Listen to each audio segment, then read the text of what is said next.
There is almost certainly going to be some sound interference on this because Oregon is facing a winter wind advisory, and tonight we're going to have freezing rain. Yeah. But you can really hear the wind. Yeah, I woke up this morning and I went to the living room and I decided to make myself some cocoa because it was cold. And I was going to call you. I was going to call you as I got up, but I decided maybe I should wait because you're probably not awake yet. What time did you get up again?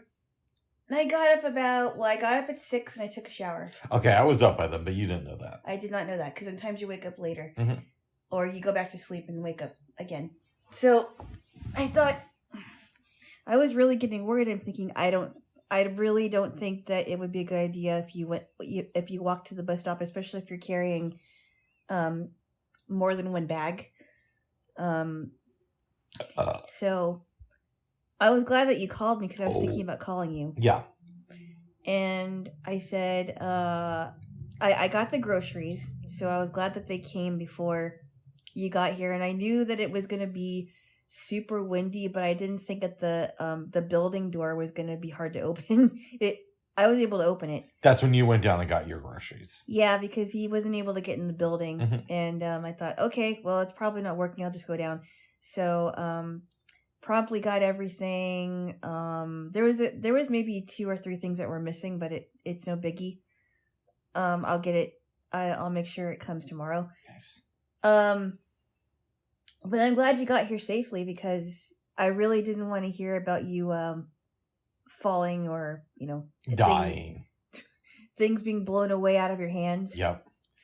I was just going to take the bus. Uh-huh. And I called you, and there's like a homeless camp area on my walk to the bus stop. Yeah. And we know I'm on that area. I'm kind of conservative. I'm like, why do we have to have this here? It is annoying. Yeah, it is annoying. So last Friday when I came over here, I walked by it and I had to reroute because not only was it camp, they were having a fire. Oh. So, and I knew that wasn't going to be the case today because of the wind. They were having a fire in that area? The homeless people were having a fire last Friday. They made a fire? Yes. Oh, okay. And that wasn't going to be the case today, but I still didn't want to go past a homeless camp. I know that makes me an elitist person, but it is what it is.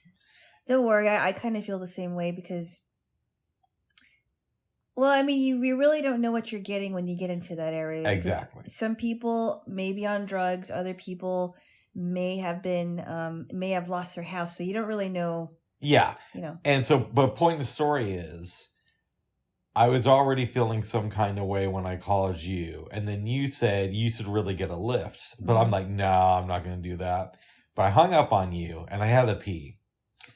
And as I'm peeing, I'm thinking to myself, okay, I'm sure the lift charges are outrageous, but if I can find a ride for under $25, in this condition, I'll do it. Usually I like taking the bus because I'm a cheap bastard, but this is a rare situation. Even though with climate change, it's going to be less and less rare. But anyways, jeez, I had a half off coupon from Lyft that I didn't even know until I opened the app. Well, first of all, I was signed in as you. Don't worry, I signed out, so you will not be charged. Mm-hmm. Yeah, can you imagine? I get all these charges and I'm like, what is this? Right. But when I logged in as me, it said, you have a half off coupon. So my ride was like $13. Nice. And I go downstairs. Guy gets there almost immediately. Kind of into himself, but he had some interesting stories. And then he drops me off here. Yeah. I come upstairs and my apartment was nice and toasty. I'm sure it was. It was. You tell me that your heater's not working. Or that I can't figure out why it keeps turning off. Well, I did not know this until you pointed it out that I had it on the fan setting. Yeah. Well, you got it turned off. Yeah, well, I did turn it on last night, but it kept stopping. Oh.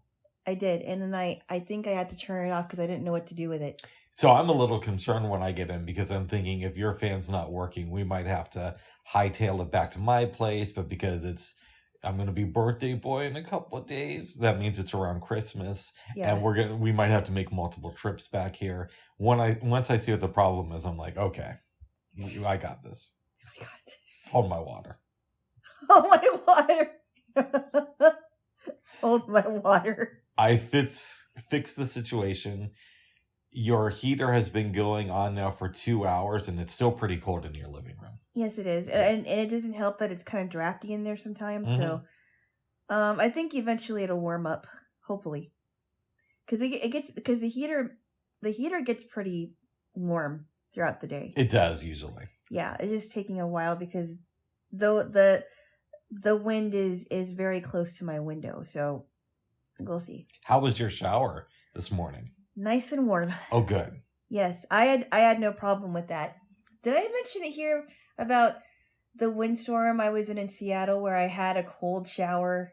I think you did. Okay. Yeah, but that wasn't fun. No. The power was out for like 6 hours, and all I could do was sleep until it came on.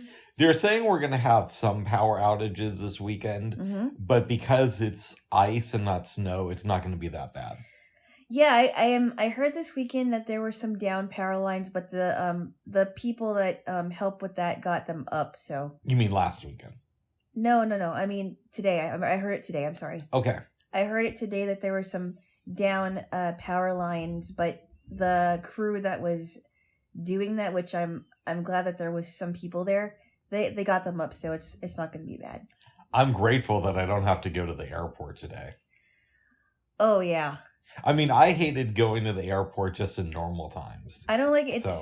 It's such a hassle, isn't it? Yeah, it is. It's such a hassle. It doesn't make things easier since 9/11.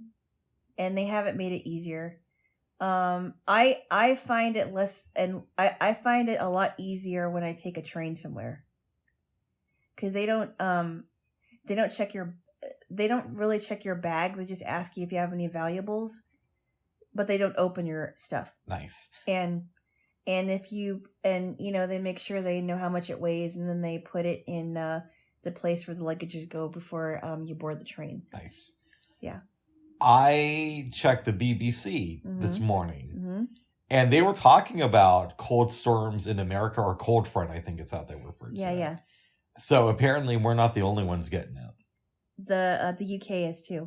No, they said that there were like a cold front in America. Yeah. In North America. Yes. So I don't think they're getting it, but who knows? I love the BBC. I think that, my theory, NPR does some good stuff, but they're a little bit too high on their own supply. They believe the hype around them a little bit too much, right, yeah. In my opinion. Yeah. The BBC is really good. I love their news programs. I've been a fan for a very, very, very long time. One of the complaints I have, though, is I noticed that in recent years, they become more American-centric. There's more stories about America. But no stories about, like, the UK. No, there are. Yeah. But I go there for more international news. If I want to find out what's going on in America, I'm here in America. Bubs. What? Could you please stop with the southern accent? Oh, sorry. I didn't realize I was doing it. Kind of annoying. You know what I mean? So I don't go to the BBC to find out about American issues. I get it. The other thing, too, is... And I need to do more research into this. They're changing the way they fund the BBC over in Britain. Yeah. So as a result, now they're starting to add commercials into their podcast. They're not doing it with every one. Yeah. But in the ones they do have it in, it's only one ad at the beginning. Okay. And I'm a little bit nervous that this is a sign of things to come, to where, like every 10 minutes they're going to have an ad. So far it hasn't devolved into that. But I don't like the fact that they're starting to add commercials to it.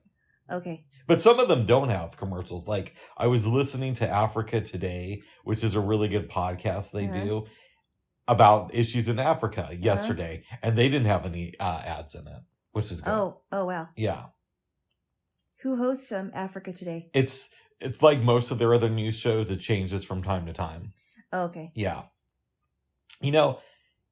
I talk to people from Britain sometimes, and a lot of them say that they consider, because I consider the BBC to be lefty, But they'll tell me, no, BBC's more centrist than anything. So they're kind of to the center and not like very, very left.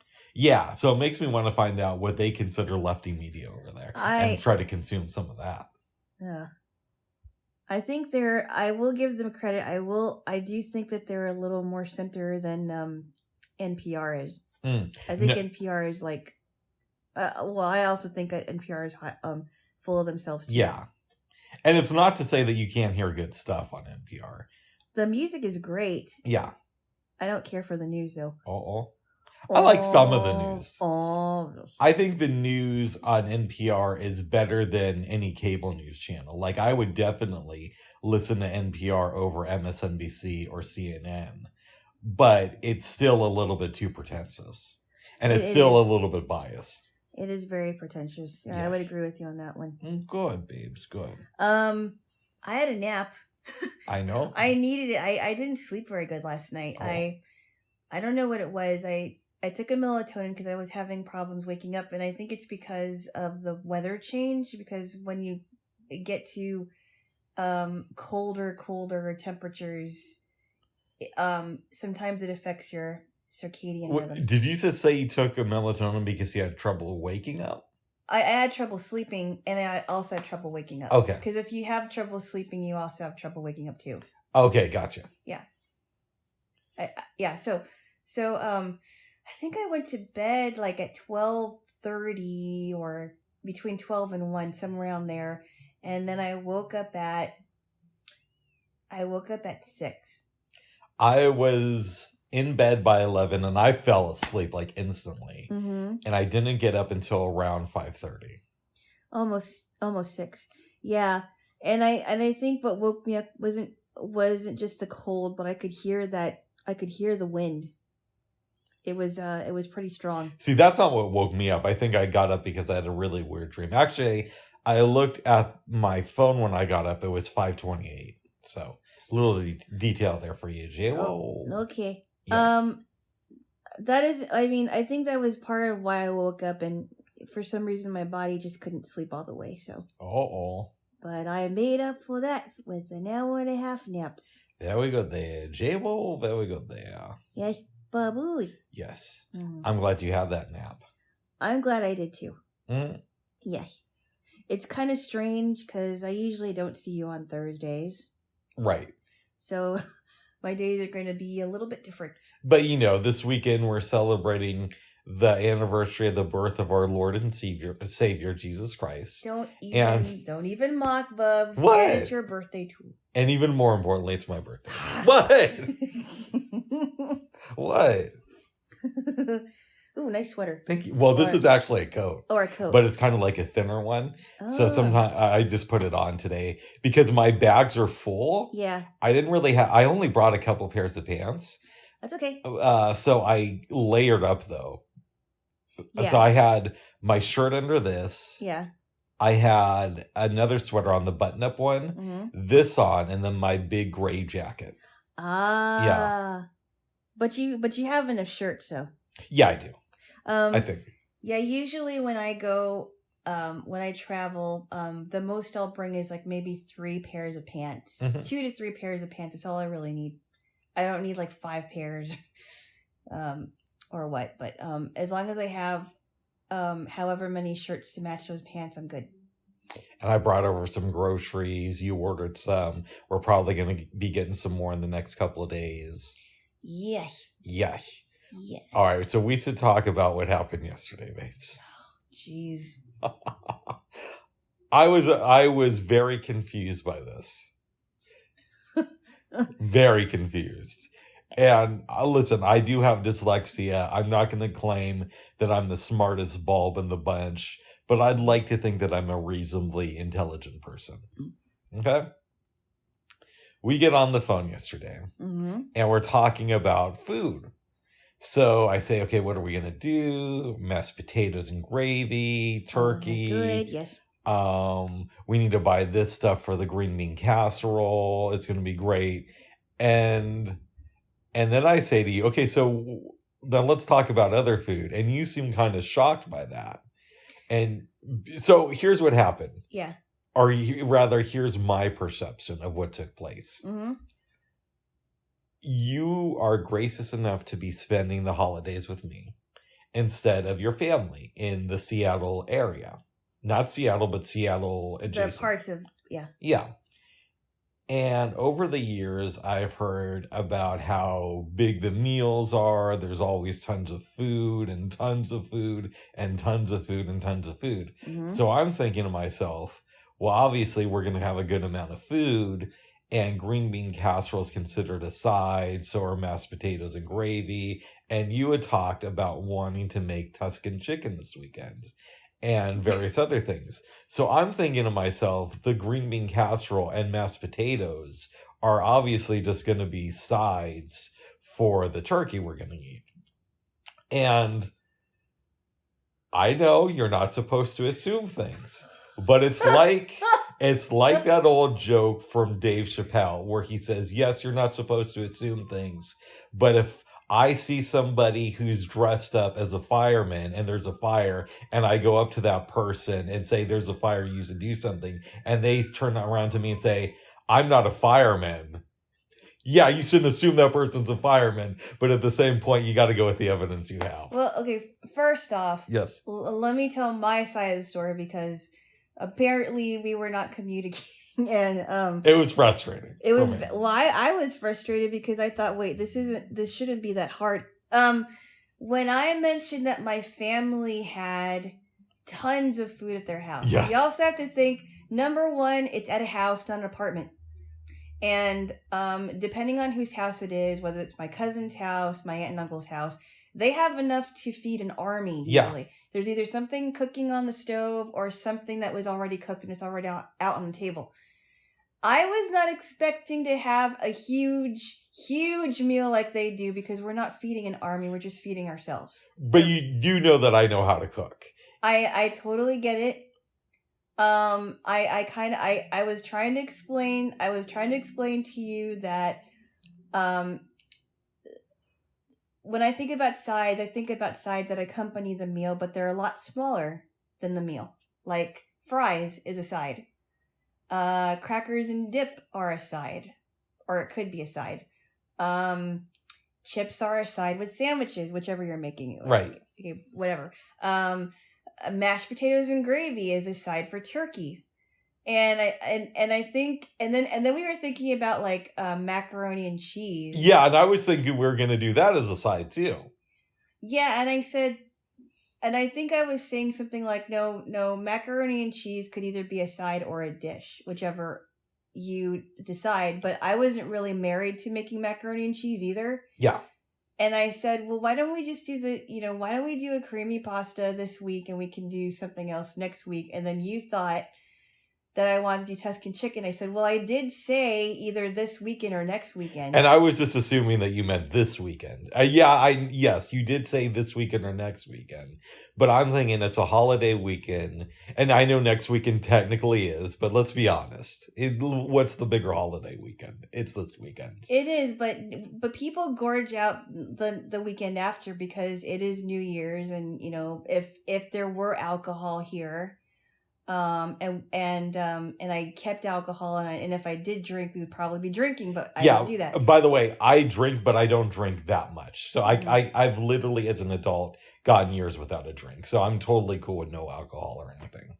Yeah, but I've had New Year's, where we didn't have a big gathering, and it was just me, my aunt, and my uncle at times, or me, my aunt, my uncle, and my grandma.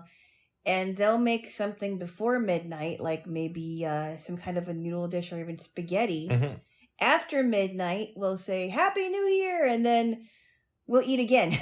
Or at least they would want to eat again, like spaghetti and maybe some grapes.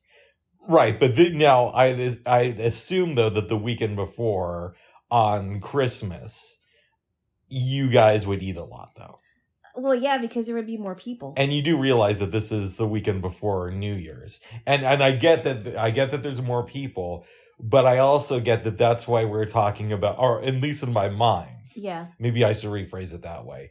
That's why we're talking about limiting it to like 3 sides. And I'm not a big like macaroni person, but I thought it might be interesting to have as a side because it's something that you enjoy and whatnot. And it's not that I wouldn't eat it. I honestly don't. I've only had like the instant macaroni, and I made it once like a year and a half ago, and a lot of people clown me for it. No, you haven't had good macaroni. I mean, it's fun to have instant macaroni once in a while, but good macaroni, like my aunt makes a really good baked macaroni with sausages and there's tomato sauce and it's cheesy. It's really good. I've tasted homemade macaroni, and as long as the noodles aren't dry, super good. Well, good. So there was a big confusion on my part about like, okay, but I thought we were going to like eat a lot because I thought this was like reminiscent of your childhood. And I said we are going to eat a lot, but we don't need like huge amounts of food when we already have what we're going to make, and it's only going to be eaten by the 2 of us. It's not like we're going to feed an army. Yeah. And so I said, Oh, no, just real quick. I thought, and again, I thought that the conservative, let's take conservative out of this. I thought that the Christian American way of doing things was to stuff yourself on the holidays. It's not a Christian thing. It's not an atheist thing. It's just a thing. Okay, I thought an American thing was... What? Really, Bubs? Really? Sorry. Are you mocking again? No, I don't believe in that, babes. You do. I thought hold on. I thought an American thing was to stuff yourself on these holidays, the end of year Of stuff. course, but how many years now we've spent holidays for this is going to be the 4th year now, right? Yeah. Did I ever talk in the past about having to have a huge meal when we already figured out what we were going to eat, and we do stuff ourselves? Okay, but in my defense, yes, you are true, but here's my defense. Last year we did I don't remember what we did. Okay, hold on. I know. Last year we did turkey, but we also did mashed potatoes and gravy and stuffing. Yes, we did. Yeah. So we did like 2 sides, and we also did rolls.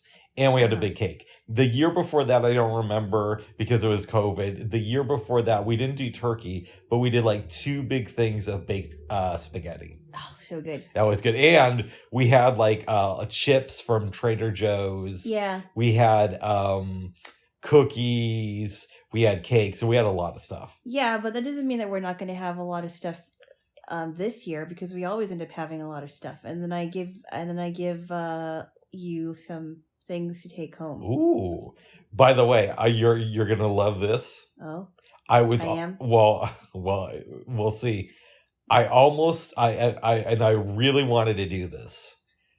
I wanted to surprise you by making a Trader Joe's run. And the main reason I didn't do it wasn't because of our discussion yesterday.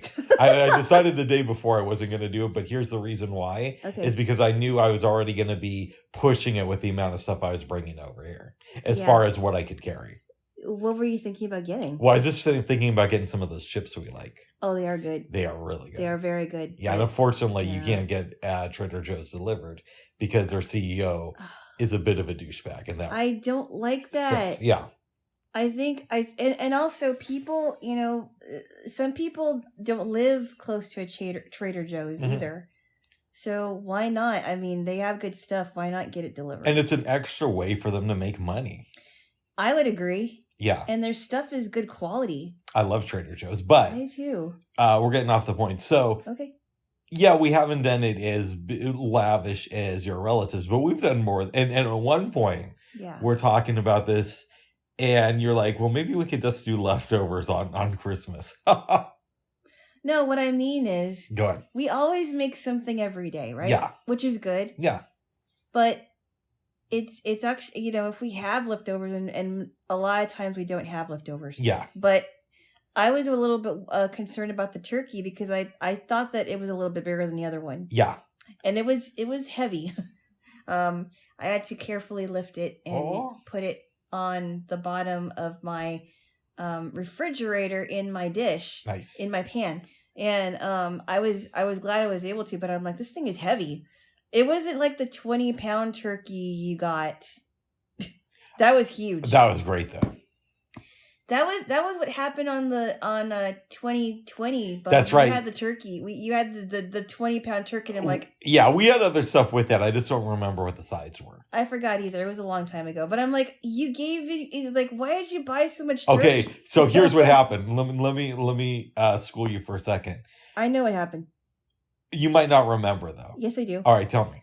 You found a turkey, and it was 20 pounds, and it costed $37, and you weren't sure if you should call me, so you decided to buy it anyway. Okay, so that's yes, but there's a little bit more to the story. Okay. I was shopping on Instacart, and they were out of the other turkeys, and that was the one they had. So I had to make a decision like right then because the lady had contacted me. Oh. Yeah, I think we had sides though with that, didn't we? Yeah, I think we did make potatoes. I'm sure we did. We had, oh, and I bought some ham. Yeah, see, I bought a big ham. And you bought ham last year too. Yes, I believe. See, so I could be forgiven for mistaking this a little bit. Babes. No, Bubs, no. This time, no. Explain it to me, because if we had ham the last 2 years, and if we had sides like mashed potatoes and gravy, stuffing, and rolls, and then this year I'm just expected, well, what if we did a couple leftovers? So we're going back and forth. I'm talking about leftovers in. What I mean by leftovers is I wasn't sure if we were going to finish the turkey in one day. Oh, no, we definitely will. We definitely will. So here's you say that now. I know, and I'm 99.9% sure that we will. Yeah. If you don't, then I will. But here's what happened. What's that? We're talking and we're going back and forth on this, and I am just not getting it. And by the way, the more we talk about this, the more justified I feel about not getting it. So at one point, I'm like, all right, well, why don't we just do turkey? We'll do no sides. We'll just do turkey. And you're like, okay, Bob, how's it going? And then I'm like, and let's not do any pasta. Let's not do any big sides. Let's just do 2 potatoes the night before. And you're like, okay, Bob, hopefully that's not too much for us. And then somehow it comes back around, and I'm like, you say something, and I say, well, you sure you don't want mashed potatoes and gravy on Thanksgiving? You're like, oh yeah. Oh, I think it was something about. I think I was deciding whether we should have baked potatoes or mashed potatoes. I'm like, actually, mashed potatoes sound good. Exactly.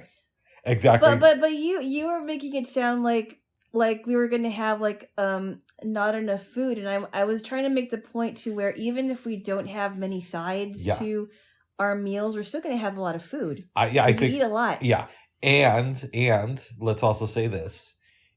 You have to put in another order to Instacart. But last night after I got off the phone with you, I'm like, let me check Walmart. Mm-hmm. And your boy, as a precaution, as a maybe this might come up again, decided to put in an order set for here for Saturday, which I can totally cancel, assuming we get the stuff tomorrow from Instacart.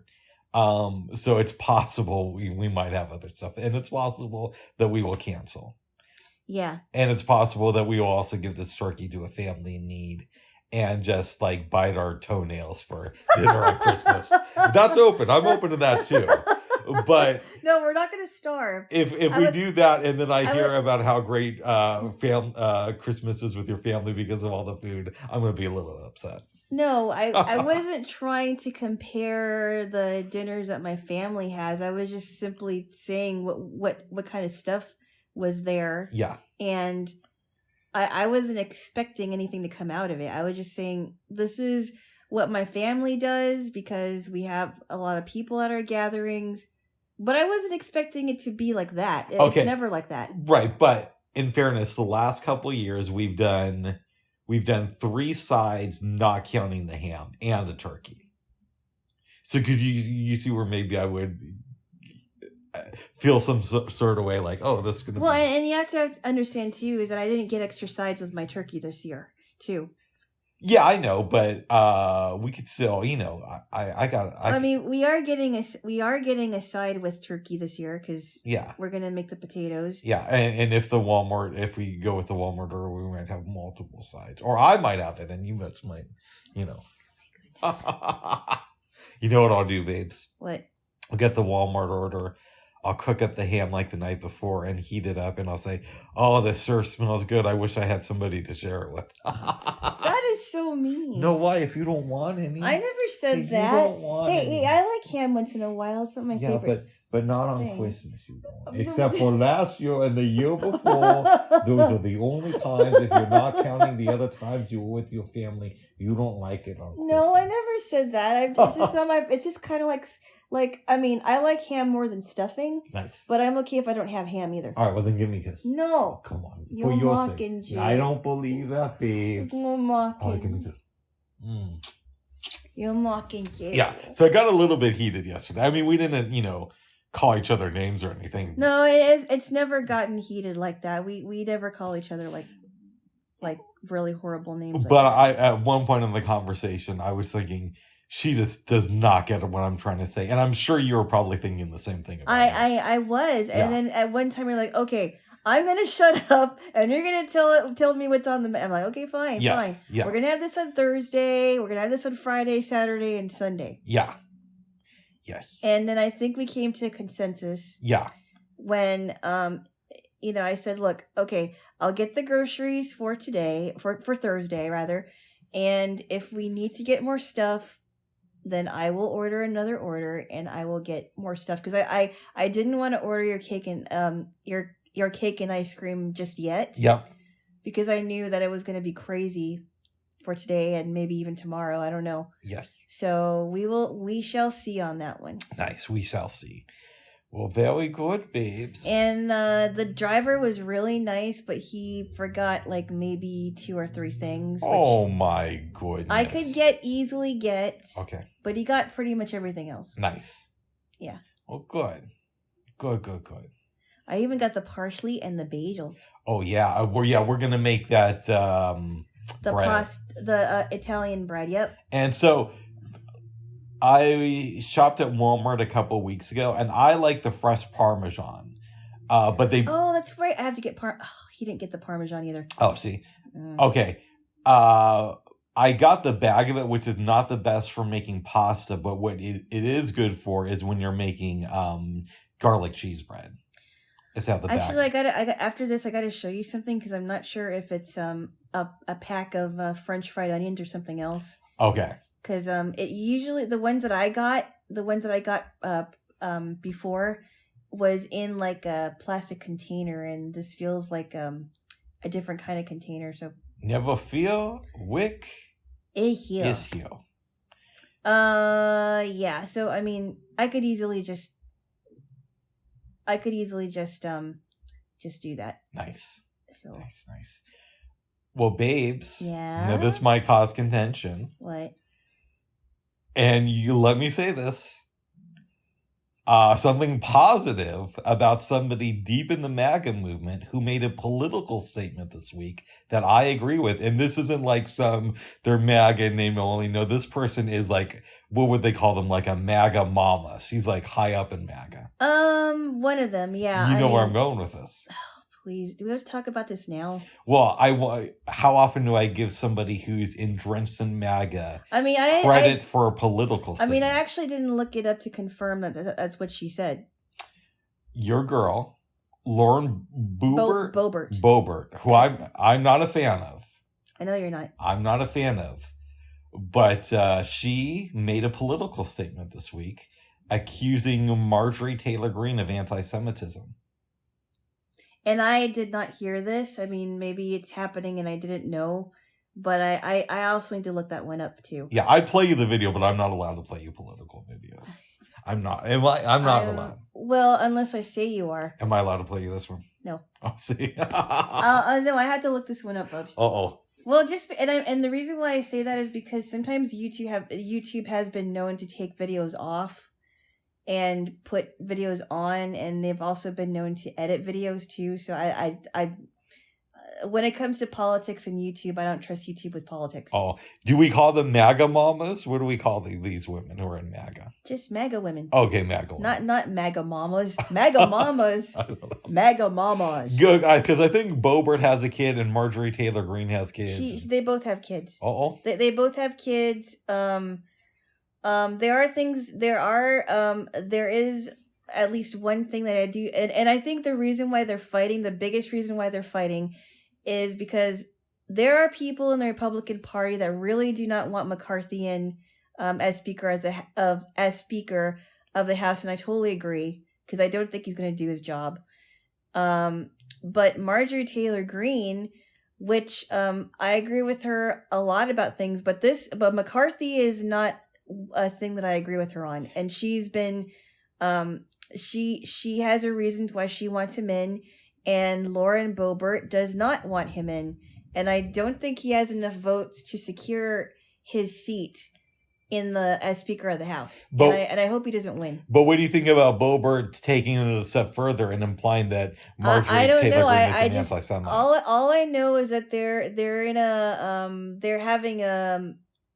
a tizzy with each other. That's all I know. I don't know anything else. Nice. That's all I know. I don't get into the whole I don't get into the details of it unless it really affects me, but they're in a tizzy with each other. Yeah. So probably the last time you'll hear me say that I agree with Lauren Boebert, but I wanted to acknowledge that. Okay. Yes. It's like the Liz Cheney thing. She was right once, but that doesn't make her a hero. No, she wasn't right at all. Oh my goodness. And it wasn't right that she was using her. I mean, I thought it was really pathetic that Dick Cheney was in Liz Cheney's video, and the only thing that Liz Cheney really cared about is making sure that Trump never goes into office again. And I just thought, really, I just think it's funny that she would use her has-been father. Yeah, especially we know Dick Cheney doesn't believe in democracy. And I don't know that Liz Cheney believes in fair elections. I know that she did in 2020, but I don't know that she does overall. Well, I mean, why do you, she must have did something wrong because she was kicked out both of the Republican Party and she lost in her own state of Wyoming. Well, that's a little bit more complicated. No, it isn't that complicated. I know that and I know this because I have a good friend of mine who lives out in Wyoming. Yeah, but she's not a conservative. No, but she knows a lot of conservative. Most of Wyoming is conservative. And she's told me that like the most liberal Democrat out there in political office is like super, super conservative by most standards of the country. And she says that like the Cheneys up until recently were considered kind of like royalty in the state of Wyoming. I was kind of neutral on them because I didn't know anything about them really. I heard about the controversy with Dick Cheney and war, and I think something about hunting. He shot one of his friends when they were hunting. Ow. It's Buddy Harry. And then Harry apologized to Dick Cheney, I believe on TV. Where did he get shot? Not in the eye, but below the eye, if I'm remembering this right. Oh. This was around the time of Hurricane He could have Katrina. gotten blind. He could have. He came very close to it. Oh. But, yeah, I'm not a Liz Cheney fan. I think the thing that got her the hate from the Republican Party was just saying that Trump didn't win this election. Well, you know what? I don't know if you've been keeping up about what's going on in Arizona, but gubernatorial candidate Carrie Lake had to file a lawsuit against Katie Hobbs and Maricopa County, and it's a 70-page lawsuit.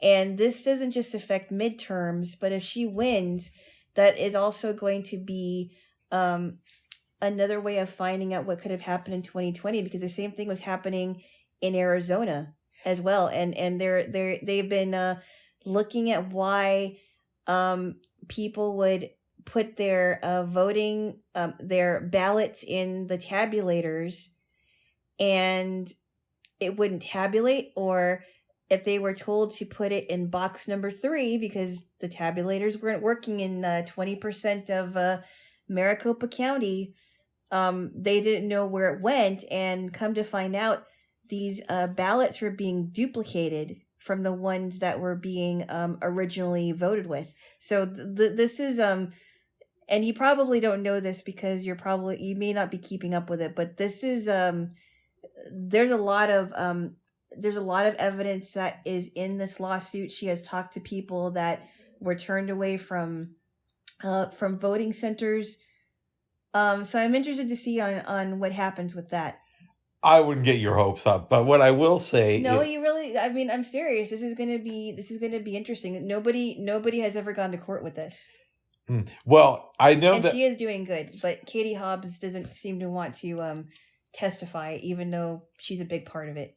Well, I know that in some places where they did the recount of the 2020 election, and I know this is going to sound like some liberal stuff, but Trump actually ended up losing by more than they originally thought. Actually, Georgia is now reopening their elections, their election ballot. So this may not go in favor of Biden supporters. Well, good for Georgia, but I'm not really a Biden supporter. No, I never said you were. Yeah. No, you made it very clear that you are not a Biden supporter, because if you were, then I don't think we would be together anymore. I think he's done better than I thought he would, but my expectations were super low. He's done a couple of okay things, but he hasn't gotten nearly far enough in my own personal view, and I doubt he will because he has some mental issues. Let's be honest. And Kamala Harris isn't doing any better either, and we both know that. I would even argue that and say Kamala Harris is doing worse than Biden.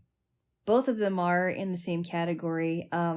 That's who's worse. I don't know who's dumber than who. And Kareem Jean-Pierre, his press secretary, is a horrible press secretary. I don't know who, and he's the press secretary. She is. Oh, okay. Kareem Jean-Pierre. Nice. She's the new press secretary that took over Jen Psaki's job, and both of them were horrible. But she is trying to pick up Biden's messes and okay, but basically... You don't know who that is? No, but I would say this. Anybody who's a press secretary, it doesn't matter under what president you are, you're a horrible person. Because your job is basically to spread propaganda through the fourth branch of the government. Not necessarily. That's what your job is to do. No, it isn't. What's it to do? I mean, I'll tell you why I think she's a horrible secretary. When people have asked her questions, she won't answer them. She'll shut you down. There are press secretaries that have answered questions, but this lady won't. And what? Here's the thing. Ow! Can you let me talk? Okay, all right. Can you let me talk? All right, go ahead. Go ahead, babes. Okay. All right. I'm not trying to give an opinion about either secretary, but I'm talking about this one. For example, for just to let you know, not that I think that secretaries spread propaganda, but I think this one just won't answer any questions. She has made some statements to where she doesn't know what she's talking about because I think there was one time, but I'll give you an example about how incompetent she is. Like, remember when Jackie Walorski died in a horrible car accident? Yes. And then Joe Biden said that, what was it? He's surprised that he didn't see her at some event or something. Yeah, and then he made a statement, something about saying that she was on top of mind. Yeah. It was something really dumb like that. And then Kareem Jean-Pierre was trying to make an excuse saying, well, he forgot that she was gone. And I'm thinking, she died like a month ago. Well, I believe that he forgot that she was gone, but it's probably because of dementia that he forgot. Exactly. And so that's why people were thinking that she was incompetent, because a lot of people were thinking that she was incompetent because she was trying to justify that he meant what he was talking about. And okay. And so basically my point being, I think this press secretary, I thought Jen Psaki was bad, but I honestly think she's worse. Okay, I gotta push back a little bit to you. But and I'm not saying you're wrong, but what I'm saying is all press secretaries under any president is bad because their job is to lie for the president. But you're making a declarative statement like all press secretaries. It's just basically saying that almost like saying that all men are dogs. No, because you're making a generalized statement. When you're born a man, it's not like you're accepting a job. The job as the press secretary is to cover for the president. That's what it is. Isn't. The job for the press secretary is to I'm thinking they're in charge of public relations, right? Right. But I don't think it's a job to have you talked to any press secretaries? Do they tell you that they cover for presidents? Babes, I've been a media student for how long? I mean, I couldn't even tell you how long I've been studying the media at this point. But you're making a generalized statement. Okay, I would ask you a question then. Tell me a time when I can't really speak on recent presidents because that was around the time when I was not paying as much attention to political stuff as I am now. So I really can't. You can do research though. I really can't tell you. Okay, you don't have to do this today. We can drop this for now. But what I would ask you to do is find me an occasion where an acting press secretary has spoken up against the current president, whoever that was. And it could be anybody. It could be Obama's press secretary. It could be Trump's. It could be George W. Bush's. It could be Eisenhower's. Find me a time when an acting press secretary has spoken up against a sitting president. And I could almost guarantee you in this country, you won't be able to do that. Well, isn't it their job to defend the president, not to lie for them? It's their job to defend the president. And I would make the argument it's their job to help shape the narrative of how the press should properly cover the president in a positive way. In some ways they do that. But... And to me, that's just another way. That's a fancy terminology of saying you're lying on behalf of the president. You're using great language, but it doesn't change the basics of it. I don't believe that each press secretary has an instinct to lie. I mean, what if a president was treated unfairly? What if that really was true? Okay, well, I could say, okay, let's go off of the let's not take a current president because that could be divisive. I could say if there's a sex scandal with the president and it's in the news every day and the press secretary says, we're not here to talk about that. We're here to talk about Kosovo and what the president is doing to help those people. Yeah, that's true. But maybe you should acknowledge what's going on in the president's personal life. And by the way, I gave an example of the Clinton administration, right? So yeah, I know that. I hear what you're saying. I completely disagree. And I know that you're giving the narrative that not just the conservative media gives, but most of the liberal media does too, including media sources I like. But in my opinion, the job of the press secretary, you can use fancy language, but it's basically to cover the ass of the president. Or yours. Oh my goodness. Or yours. Or yours. How many lies have you told there? Bye-bye. None there. Jaylo. I don't believe in it. Ah! You have before. I know you did. No. Okay. I'm sorry. Give me a kiss. Give me a kiss. I just wanted to make sure you will. I wanted to make it fun, so I did that. Oh my goodness. Give me a kiss. Oh, good. Thank you, babes. I don't know what that is. Yes. Speaking of fun, babes, yeah. You had some homework. Yeah, I did. I'm going to answer it this way. Go ahead. Because I don't really, I haven't drawn any conclusions after what I looked for because I was trying, I saw a bunch of stuff that said that Donald Trump did borrow money from the Saudis, but it was also very conflicting because I also read articles saying that the Saudis were not a friend to the West, or they weren't a part of the West. And I wanted to find another side of the story so I could compare what to look for, because there were some things from Newsweek, MSNBC, there was some CNN, and I know that they're very biased about this, and I wanted to find an article that would give me both sides, and I wasn't able to do that. Okay, could I give you a way to research this? Because there's a way to research it where it's out the open, and you could actually probably get the information from Trump's own websites. So I'm going to tell you how to do this. Saudi Arabia, and I need to find the name of it, but that that there's the PGA, which is the big golf. Yeah, the golf thing, yeah. And I don't know the golf world that much. I don't either. I mean, I think it's pretty much for rich white dudes, and that's a personal opinion.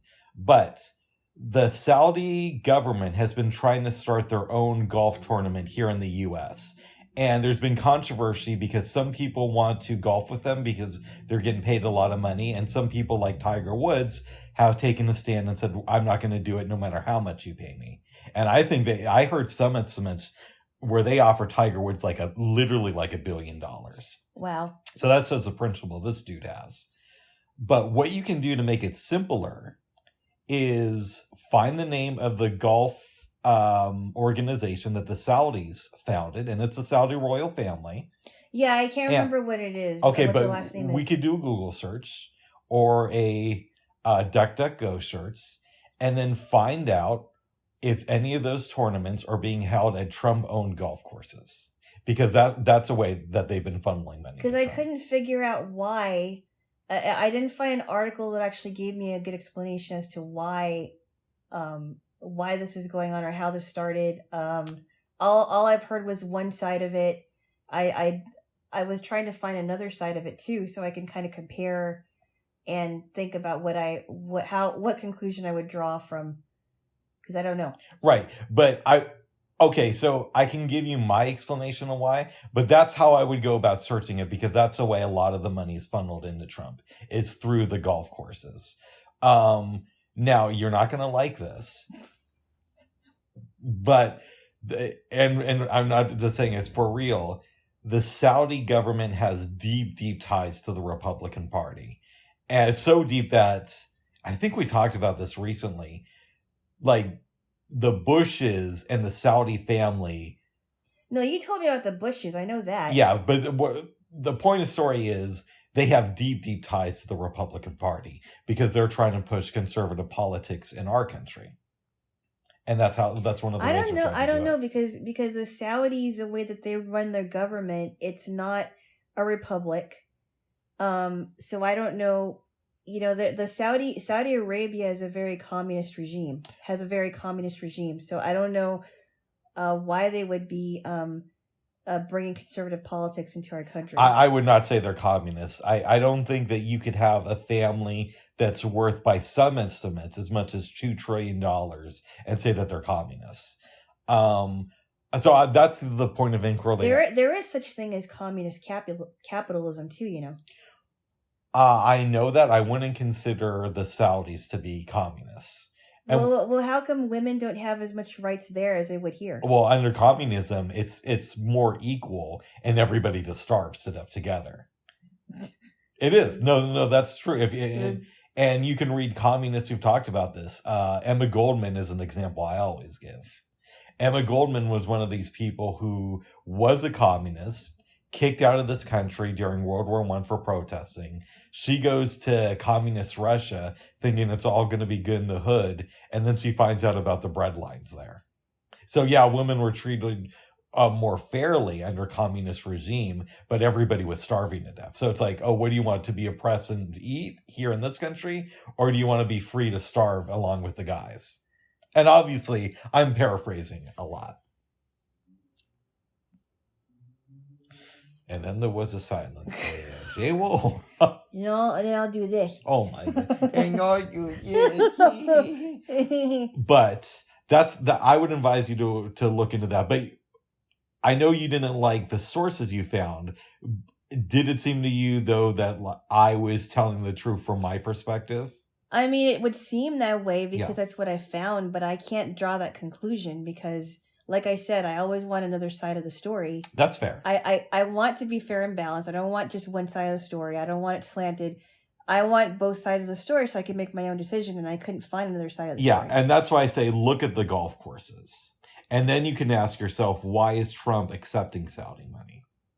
Because when you look at the golf courses, it's a clear way to establish that he is accepting Saudi money. And then you have to ask why. Or maybe there's something more to it that isn't what people think it is, and it's not what I think it is. I don't know. I have to see, but that, And I did this last night into this and this morning. Oh, nice. Just to see, okay, I have some time, I can do this. Yeah. But I was disappointed that I wasn't able to find another side of it. It doesn't mean that one side is true, but it also doesn't mean that there isn't another side of the story that I'm just not looking at. That's fair, but I'm telling you how to do it where you can go to Trump sources and verify for sure he is getting money from the Saudis. Now then, again, after you verify that, then it becomes a question, well, why would he take money from the Saudis? Right. Yeah. So I don't know. And you would want to know that too. Just not just beyond trying to shut me up, but also trying to figure out, well, is Trump as real as he says he is? Or is he kind of like not a slave? I don't think he's a slave to the Saudis, but do they influence him to a greater extent than they should? And he also has the choice to change his mind about the Saudis too, once and for all, and not ever take money from them because it's one thing because he's been against taking money from China for the longest time. Okay. I mean, it was since he was in office, he wanted the U.S. to go away from China and to get our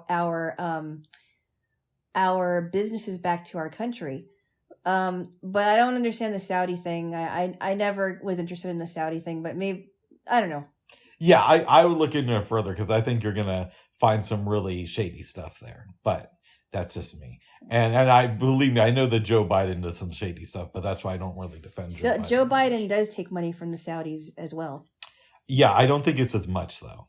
But Joe Biden also has ties to China and Russia and Ukraine. But the good thing about Joe Biden taking money from the Saudis as opposed to Trump is because Joe Biden has Alzheimer's, he's not going to remember that the Saudis gave him any money. And so he might do something against him where Trump has a good memory. So he might let the fact that they're giving him money influence him. I don't know, Bob. So something to think about there. Jaylo. Well, I am glad that we got over our confusion as the yesterday went on, and yeah, we have agreed to disagree on this one. I asked him very politely. I said, "If you think I'm implying something, would you please ask me if I am? Because I may not be implying anything. It could just be that you thought I was implying something, which I was not implying anything." Right, but again, not only were we talking about that, but the last two Christmases, we've had 3 sides with our meme. No, 4. 4 if you count. No, I'm sorry, 3. 3 sides with our Christmas dinner. And this year, you were whittling it down to maybe we'll have leftovers. No, I was talking about the turkey. No, I wasn't talking about anything else. I know, but you know what I'm saying. But babes! I'm on your jack. Ah! Oh, sorry, babes. Bubs. All right, here we go. Stop it now. All right.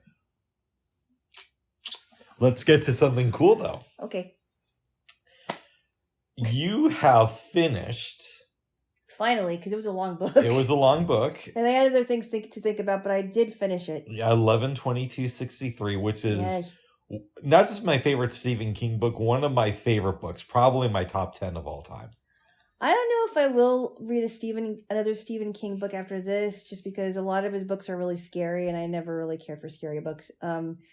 But this had so many things in there and more. Yes. And it really makes you really think about stuff.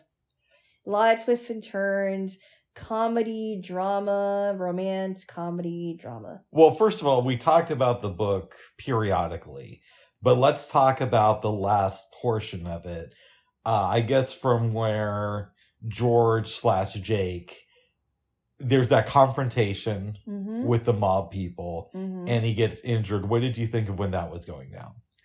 I had no idea that they were going to find him because I didn't think that anybody was talking about him or watching him, and I didn't think that Carlos Marcello was going to come up, and I also didn't think that what is that guy's name?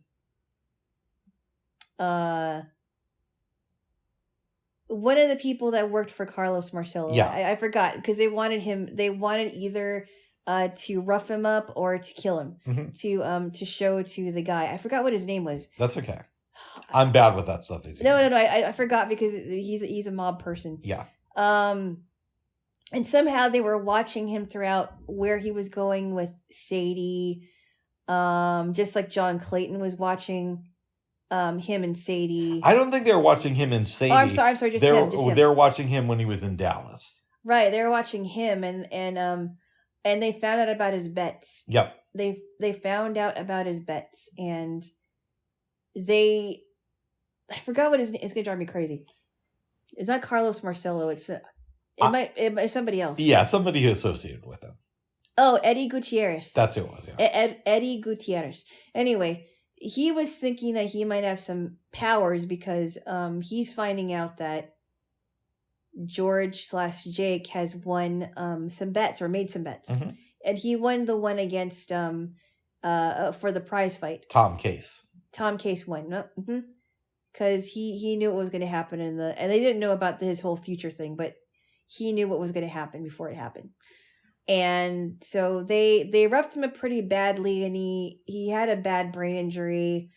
And this time Sadie was taking care of him, even though she had an injury, and so was Deke. And it was funny because he said, well, I was in a coma for a while, and then I woke up and I saw a man in a cowboy hat, and I thought he was my grandpa. And I saw the pretty woman with the scar, and I wasn't sure who she was. And then I saw the dark woman, the old woman with the dark lipstick. Yeah. I forgot who it might have been Ellie Dark. I think it was Ellie. The older woman with the dark lipstick.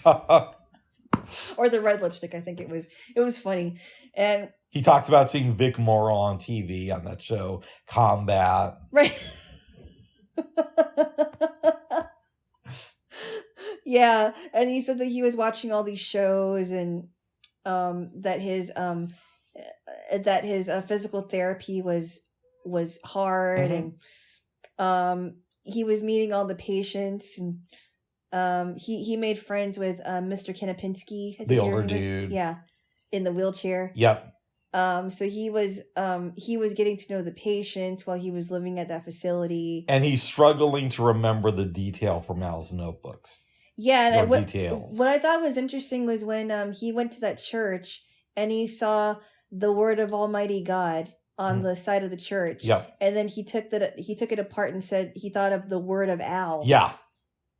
And then he took out his notebook. He found his notebook in the apartment, and he read Al's words, and it was coming back to him already. That was kind of interesting. He tries to fool Sadie. Yep. By going to Dallas, but she gets there, and it's a good thing she does because she wakes him up the morning of the assassination. Yep. And I was surprised that she did. And to be honest, and I told you this before, it's no secret, the first time I read this book, it's one of the few times where, I guess not one of the few, I've done this before, but with a fiction book where I've read it from beginning to end in one sitting. So I didn't really have time to be surprised that she followed him. I'm glad she did, though. Yeah, because she would have been in the dark about the whole thing. Exactly. But I was, in my mind, I was kind of thinking like George/Jake was thinking, like, you don't want to get involved with this machine. Yeah. Because that could hurt you in it. And anyway. Well, they leave the place, and whatever you want to call him, I'll just call him George for now. But George, it's interchangeable. If I call him Jake, I call him Jake. I call him George, yeah. Yeah. Knows that they're going to have some issues getting to the plaza. And they do. They have a lot of issues. Car doesn't work. I think they get in a car crash. Yeah. The car doesn't work, and they get on the bus. They get on the bus, and they get into an accident, and the big lady is okay, but she's hurt, and she gets them to safety, and then Sadie thinks he's rude because he doesn't want to turn around and help the people who are on the bus, but he explains to her, we can't help those people. We're struggling as it is. We got to go. And then Sadie almost gets attacked by that dude when she tries to bribe somebody to give them a ride. Yeah, and so she almost flays the guy's arm off. Yep. And it sounded to me like she knew that this guy wasn't supposed to be trusted, and they take his car. And then they get into an accident there. Yeah, but they speculate that it's probably a stolen car. Yeah. They find some dude with crutches. And he gets the crutches away from the guy. I love that interaction. And then he's making sexual references to Sadie. I remember when she's paying him $50 or she's paying somebody $50 and they're like, hey, there's blood on that wallet. Eventually, they steal another car. Yeah. I like what Jake says about like sometimes the past will help you out a little bit. Yeah. And then he says it'll help you out, but it won't always give you a freebie. So they won't give you an out and out freebie. So they had to look for the keys, but they got the car. Yep. It was a different color than his. I think it was like a blue and his was red. It's like a sunliner. Yeah. Something like that. Sunliner. Yeah. I forgot what he did with this. I think he left it somewhere. Yeah.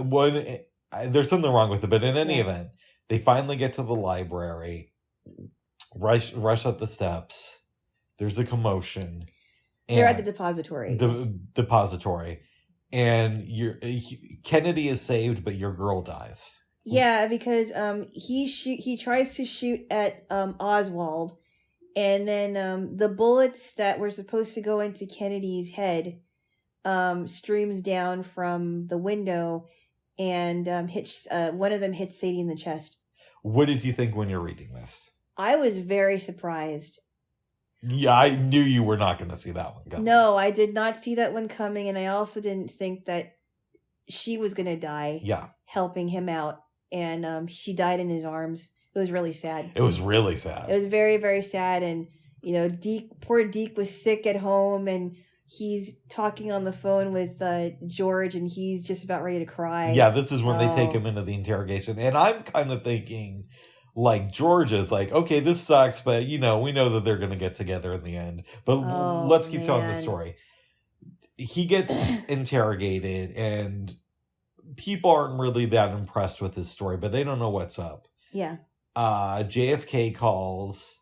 He talks to him for a minute. And it was so funny because the narrator, he imitated JFK to a T. This guy is a master narrator. He is so good. He was good with the Texas accents. Yeah. He was good with He is George, because I told you this before. He sounds like George sounded in my head. I agree. Like you're actually going on the journey with him because he's reading it in first person. And it's even more incredible because we didn't listen to the commercial audiobook. We listened to a volunteer read this book. He was so good. He was excellent. Excellent. Yeah. He there's a few of those volunteers. I mean, Bob Moore is my favorite. But I this like guy's Bob really Moore good too. So is Jill Fox. Jill Fox is pretty good. Yeah, I like Bob Moore. I love Jim Dale. Yeah, Jim Dale only does the Harry Potter books. Yeah, but even so, he's a great narrator. Yeah, but as far as volunteer readers go, yeah, Bob Moore and now this dude are up David something. It's a long last name. And you said that he also does the version of Lolita that we're going to read. Yes. Nice. Yes. I'm looking forward to that. There, Jaylo. Yes, he's not going to be Jake this time. He's going to be the creepy guy. Humphrey. But before we get to him, yeah, let's get back to this book. So after the JFK stuff, and he talks to Deke, he goes to the hotel room. He's informed by a note that he's told to destroy that there's a bug in the phone. Yep. He takes it out. Oh, he takes it out and then he talks. Yes, he takes the bug out because he doesn't want anyone to find him. Yeah. And then he has that conversation with Deke. That's really good. Yes, and then the detectives come in, or the FBI, a guy Hosty. Yep. Comes in and says, well, the best thing you have to do is, we don't think you're lying, but the best thing to do is just to disappear where you came from, because I bet you were going to find out that you just appear out of nowhere. Yeah. So it's best that you just go where you came from. Write a letter. This is how you get out of here. And he had a conversation with Jackie O, which is really good. Yes. I normally don't like historical fiction, but this one's really well done. It is really funny. Yeah. He leaves. He ends back at Derry, was it? And he was talking about how the prices had changed just a little bit. No, he was on his way back to, I think, no, he didn't go to Derry. He was on his way to Lisbon Falls. Oh, that's right. Lisbon Falls. I'm sorry. Not Derry, because he didn't want to go there anymore. Yeah, you're right. And he talked about how things were just a little bit more expensive. They had a newer TV. Yeah, and this was back in 63. Yeah, yep. Yeah. And he meets with the green card man. The green card man. Who is a younger guy with a funny looking... He looks definitely different than the yellow card guy, because the yellow card man was like a boozer and all that. Well, we find out why, though. The yellow card man actually has a good reason to be addicted to alcohol. I think if I was in his position, I probably would be too. Oh, because of the time, the times and everything? Yeah, he has to keep all these time lines right in his head. Yeah. His name was Kyle. Yeah. But not from Secular Talk. Or from South Park. Oh my goodness. Or from Kyle and the Kids. Yes. From our favorite bands. That's her favorite band, Kyle and the Kids. No, it's not. They don't sing. Kyle's the dad and Charlotte's the mom. Anyways, the green card man is like, hey, I think it's important for you to go back to 2011 and see what you've done. Yeah. So he goes there, and things are dire. Up. Yeah. Yeah, they're having more earthquakes, and I thought it was really funny, and he's like, how did Maine become a part of Canada? Yeah, but it was also really interesting, sorry to flash back a minute, when he talks about it's a couple of days after the Kennedy assassination. He's in... Oh, what are you doing? Oh, no, I just felt the hood of your jacket. Nice.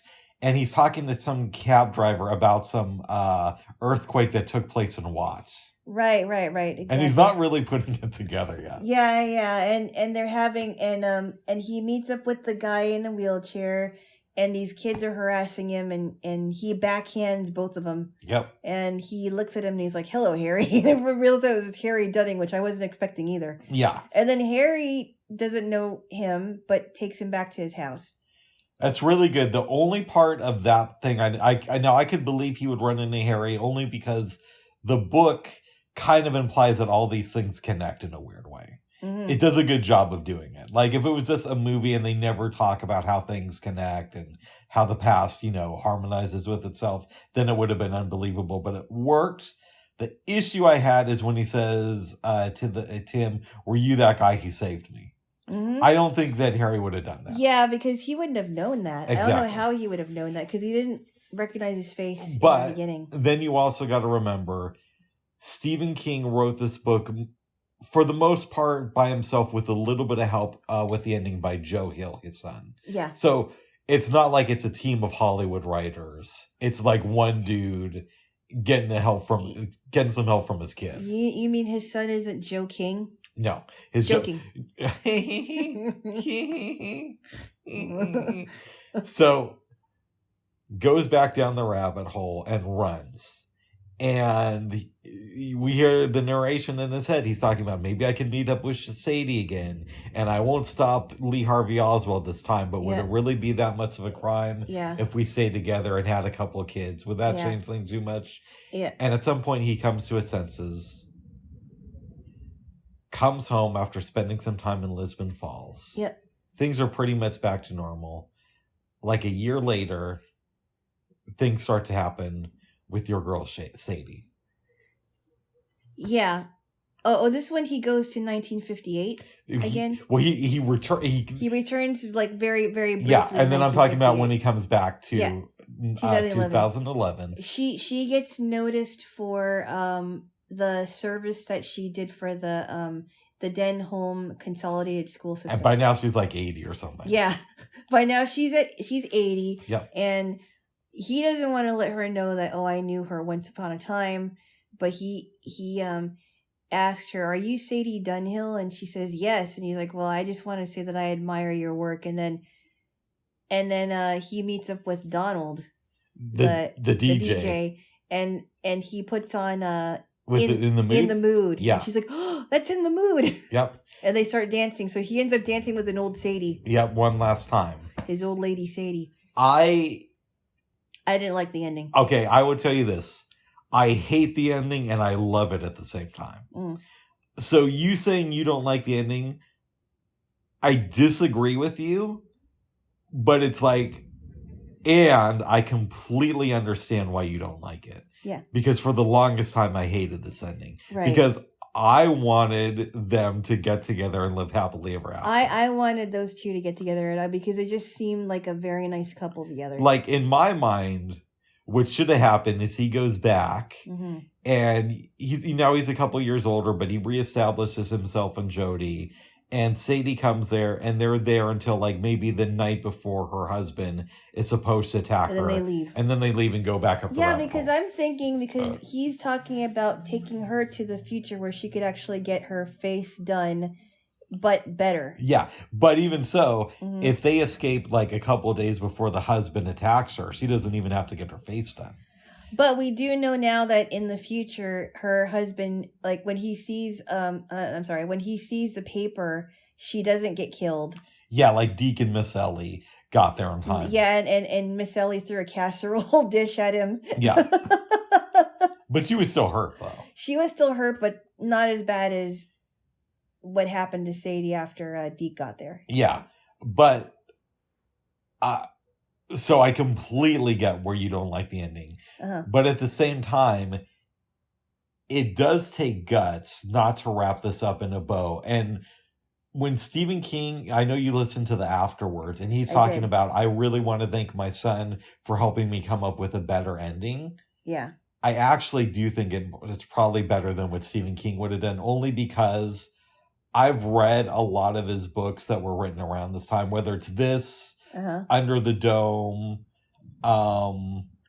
there's a couple other ones, and he wraps it up a little bit too easily.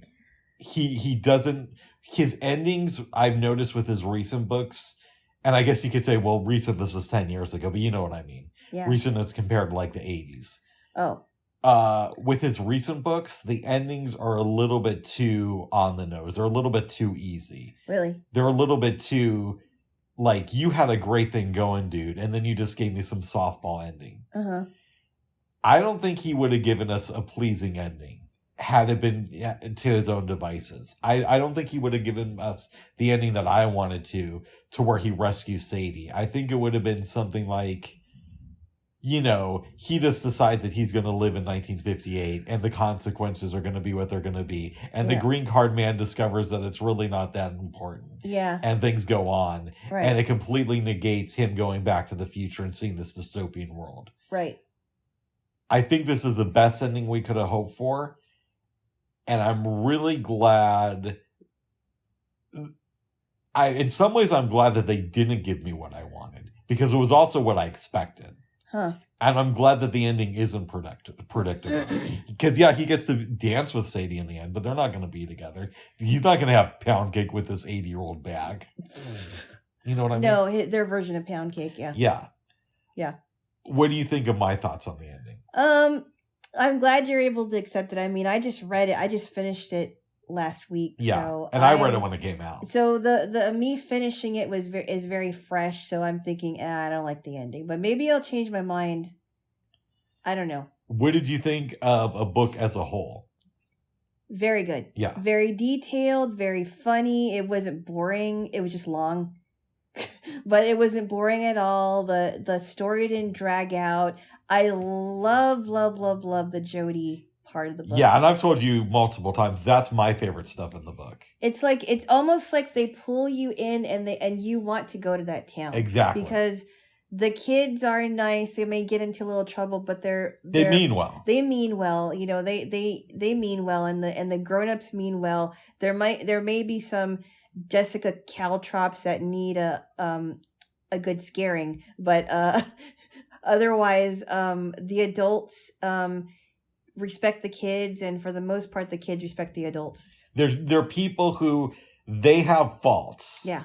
But they're trying to be as best as they can in life. They're trying to improve themselves every day. It's not like, because and I know that Stephen King said, I know some people thought that I was really hard on Dallas, and I really disagree. Yeah, I think he said he didn't think he was hard enough.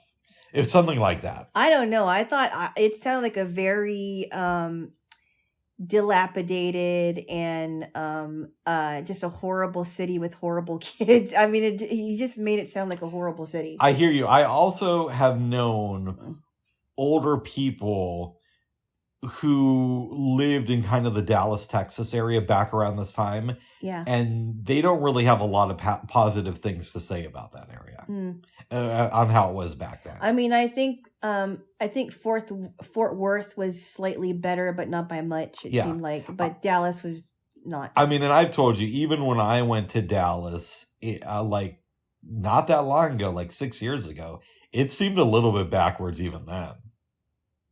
So, and we don't have to go into those things. We can if you want to. No, because you told me already, and I still thought it was. I didn't think it was too weird, but whatever. Oh.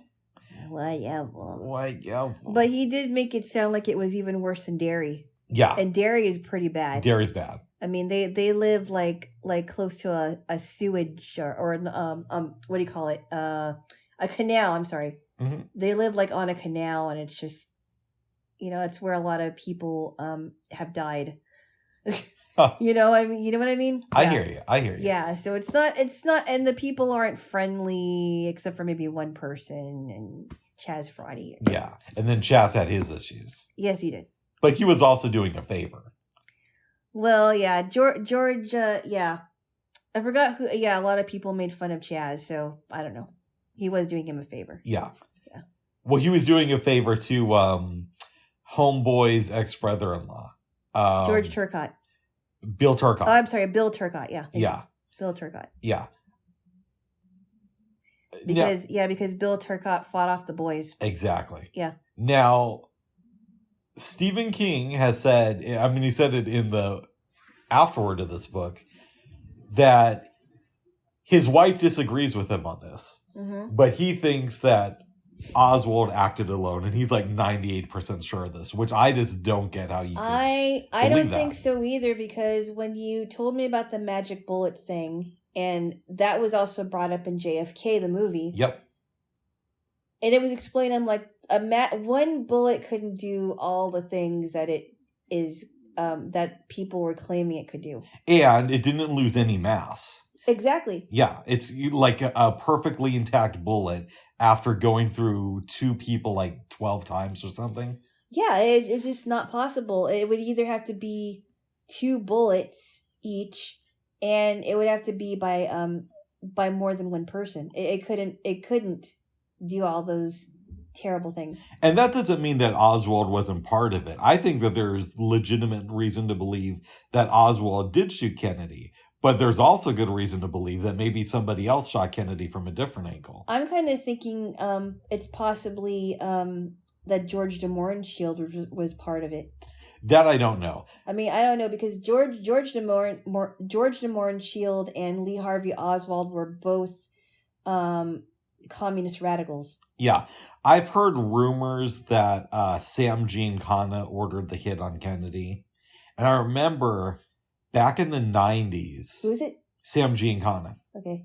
There was an interview on hard copy. So you take it from what it's worth. Yeah. But it was from this mobster who claimed that he did the Kennedy assassination and that Giancana told him to do it. Oh, wow. But, this is hard copy, which is not exactly known for being a reputable news source. I just watched it because I thought it was fun. The stories were interesting, but... Yeah. I don't know. I mean, I wasn't into finding out whether they were true. I thought some of them may have been. Yeah. And we can still think that Stephen King is a brilliant author and also believe that he has some nutty thoughts on things, as we all do. Right. Yes. I'm glad that his wife questions it. Yeah.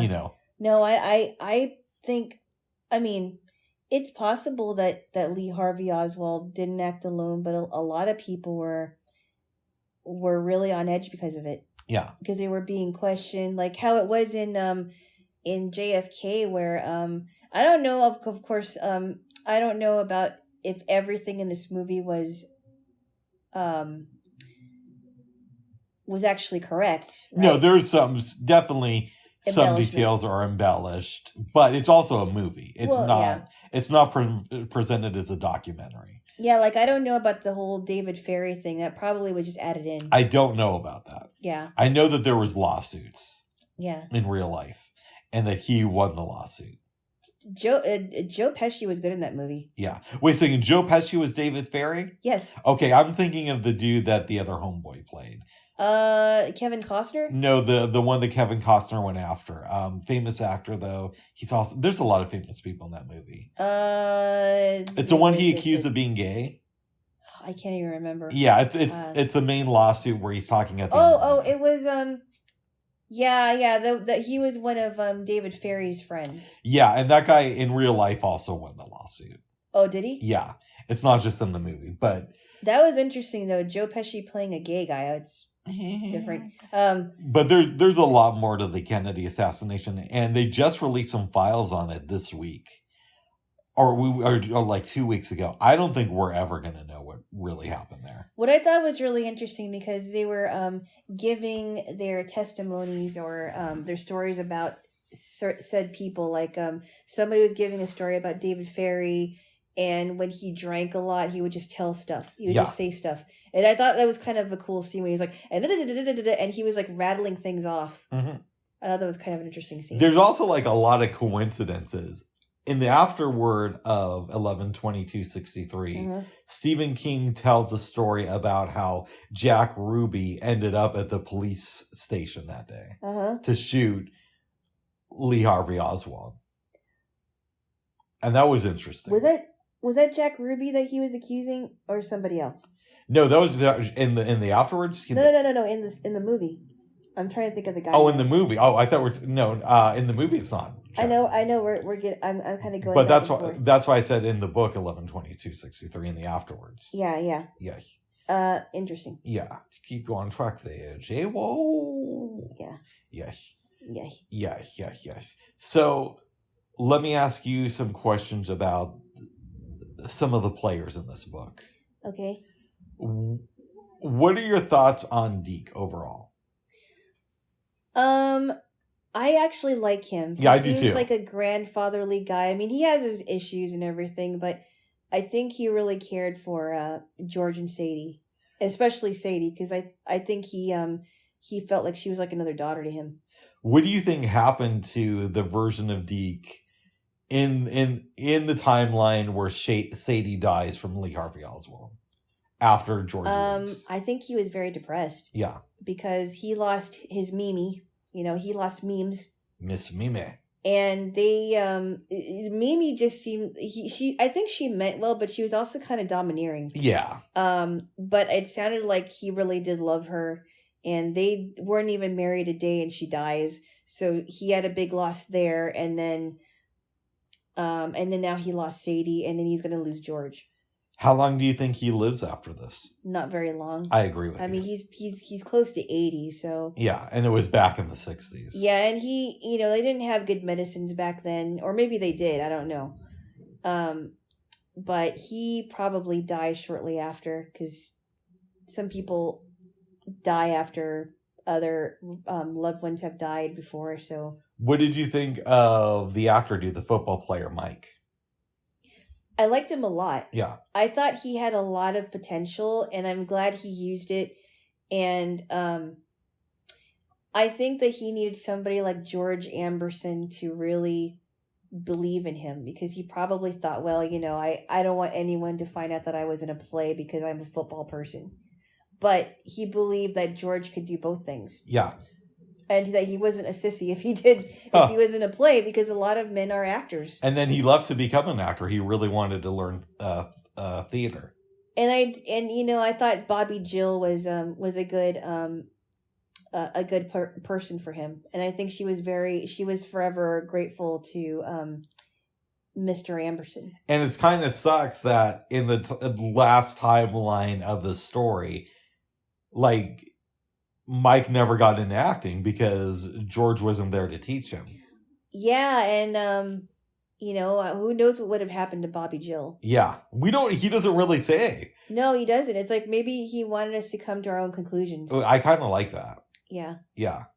Did they get married? Did they stay together? We don't know, but they seem like an overall good couple. And then there's Jim Ledoux, which I thought was kind of interesting. How Rosette Templeton in the story. Yeah. She was scared of Jim Law. And even the green card man called George or called Jake Jimlaw, Mm-hmm. which I thought, oh, that's interesting. It is. Because he got freaked out every time people would chant Jimlaw, Jimlaw, but it was supposed to be for Jim Ledoux. Yes. Okay. Let's talk about Harry Dunning, who, like, in every version of this book has a horrible existence. Yes, absolutely. He's like the like true victim of this book in a lot of ways. Yeah, he is. And George really wanted to save him. Mm-hmm. Really wanted to save him from a hard life because he didn't want Frank Dunning, and he almost was close to telling Sadie what happened. Or he did, but He said that he killed a man. But he never went to the details. I love how he says that, and then she kind of says later, I told that to Deke, and George is like, Sadie, you really shouldn't have done that. Yeah, it's like, I don't think he really believes it, though. Yeah. It's like, oh, okay. But what could he do at that point? Because he was still recovering. Uh-huh. Yeah. Yeah. So he probably thought, oh, he's probably imagining things. Yeah. You know. If I was George / Jake, I would be upset if, she told all these details to Deke. But he did help them out, though. He did. Yeah. He did. Even if he didn't really quite understand what was going on. Mm-hmm. Yeah. So he actually became a good friend to both of them. Oh, for sure. Yeah. For sure. Yeah. Because I didn't know what to think about Deke. I just thought, oh, he's in charge of the school system. He's probably an old fuddy-duddy. Mm-hmm. Mimi's kind of like that too. But I actually liked Mimi after a while. Yeah. Yeah, she actually... I honestly think she really did love Deke, and she loved her students, and she wanted to keep them on track, and, I think. I mean, it sucks that they did a miniseries of this book, and it was so bad. Wow. Well, you only saw like one episode. But it was, you could tell that the show wasn't going to be good after this. Oh. Yeah, it was that bad. But it is like having a miniseries in your head reading this thing. Right. Because there are so many cool details in here. Mm-hmm. Yeah. I just think that it's so well done. Yeah. I knew you've had some time to think of it. Mm-hmm. And if you can't give me an answer, that's fine. But what would you rate this book on a scale from 1 to 10? I can't rate it. That's totally fair. I can't, because it's hard to rate books. It is. It's not like... It's different than rating movies. I do think that this is a masterpiece. It is my favorite Stephen King book, and I've read around 20 books by him. So wow, I and this is the very first book that I read from Stephen King. I've never been really a Stephen King person. Yeah, and he's written other books that I enjoy, but nothing on this level. No, this is really good. Mm-hmm. Super good. Yes. Would you recommend this book to your family? If so, how do you sell it to them? I think this is probably a more realistic portrayal of how time travel could be. Mm-hmm. I mean, people have ideas about what time machines could look like. I like the idea of stepping into a portal from, stepping into a time portal from a diner. That was pretty cool. A diner closet. A pantry. Yes. You know what I mean? Yeah. It's very creative. It is. Yeah. And then when he comes back into the diner, it's the sewage pipe breaks. Yeah. Dirty bathroom. Oh my god. Well, I guess one more question I have about this book, and we don't know the answer to it, but I'd like you to speculate. Mm-hmm. Obviously, Jake isn't going to be with Sadie. No. But do you think that he ever discovers love? Or can he, because he's so out of touch because of this experience with anything anybody else has ever gone through? It's possible that he discovers love, but maybe it's somebody who has the personality of Sadie, but a different name. Yeah. I like how they say in the book, like, he's always going to be a man out of time. He doesn't belong to one time, which is kind of a cool concept when you think about it. But he knew that being in Jody was home in that time. Yeah. In Jody dancing with Sadie at the sock hop or the dance. And throwing pies at kids' faces and having pies thrown at you. Yeah. I mean, it just seemed like he was the happiest in that time than any other time. Yeah. Like he was happy not being with Christy because Christy was a raging alcoholic.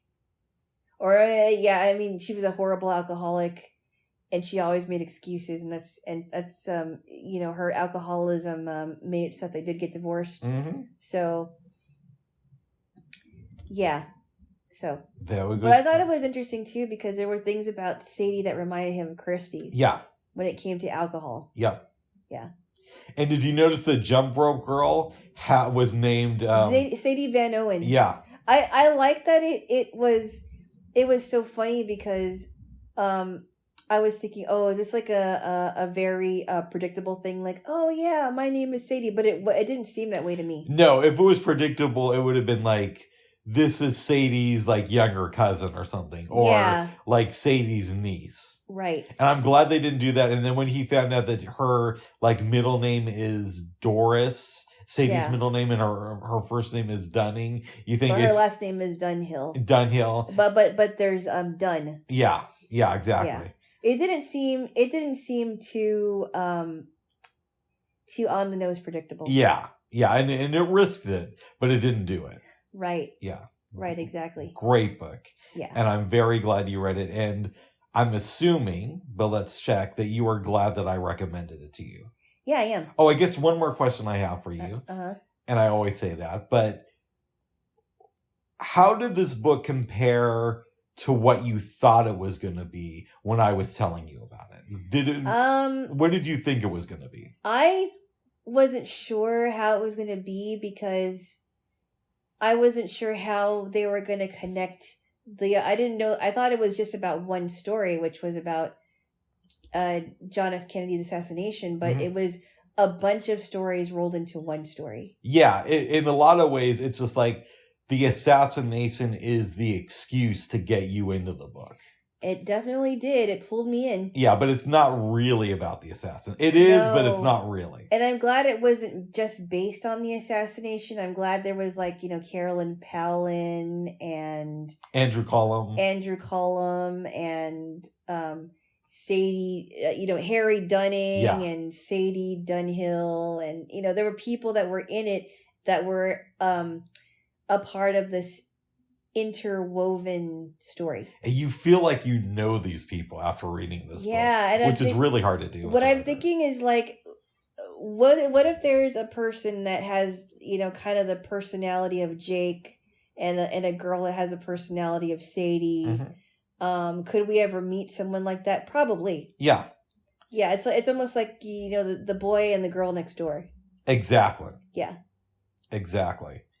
I love the scene where they get back from buying groceries and he was singing to the Rolling Stones song, but even beyond that, he was like acting kind of weird to the checkout boy. Like, I think he was like trying to high five him or something. Right, exactly. And she's like, what song was that? And then she doesn't recognize it because she doesn't know that it's from a different time period. And I can understand why she got upset because she's like, what are you talking about? Who are you? I don't know who you are now. And it took a song. Yeah. It's really funny. And then all the other things that he was saying, all the other expressions. Kick out the jams. Kick out the jams, which I never heard before, but it's funny. I heard that. You did? Yeah. When? Back in the 90s. Oh, okay. Wow, you can really hear that. I know. I'm glad we're not in it, Bubs. Yeah. Because when we got back into the house, it was very cold. Oh, yeah. Yeah. Is there anything else you want to say about this book? Well, even when, you know, they're talking about food, like the turkey they had at Sadie's house, the whatever she made, it kind of makes you think, oh, I'd like to be eating this with them. You know, exactly. Because it's like, I want to get to know these people. Yeah. Yeah, like Sadie's a Republican, but she, you know, wants to help out Kennedy, and obviously we know George's stuff, but we also have a sense of who Deke is, and Sadie had a hard time, you know, relating to her mom because her mom just all she cared about was her status, and you know, and her dad was apologizing for his wife's behavior, and by then he was just no longer a strong person anymore because of her. Exactly. She pretty much like emasculated him, and Sadie's trying to figure this out, and she's going to church, but she wants to hide the relationship with her and George, because she's afraid of what the school is going to think. And in fairness to her, I could see that, because not only is it Dallas, not only is it 1963, but it's also a small town.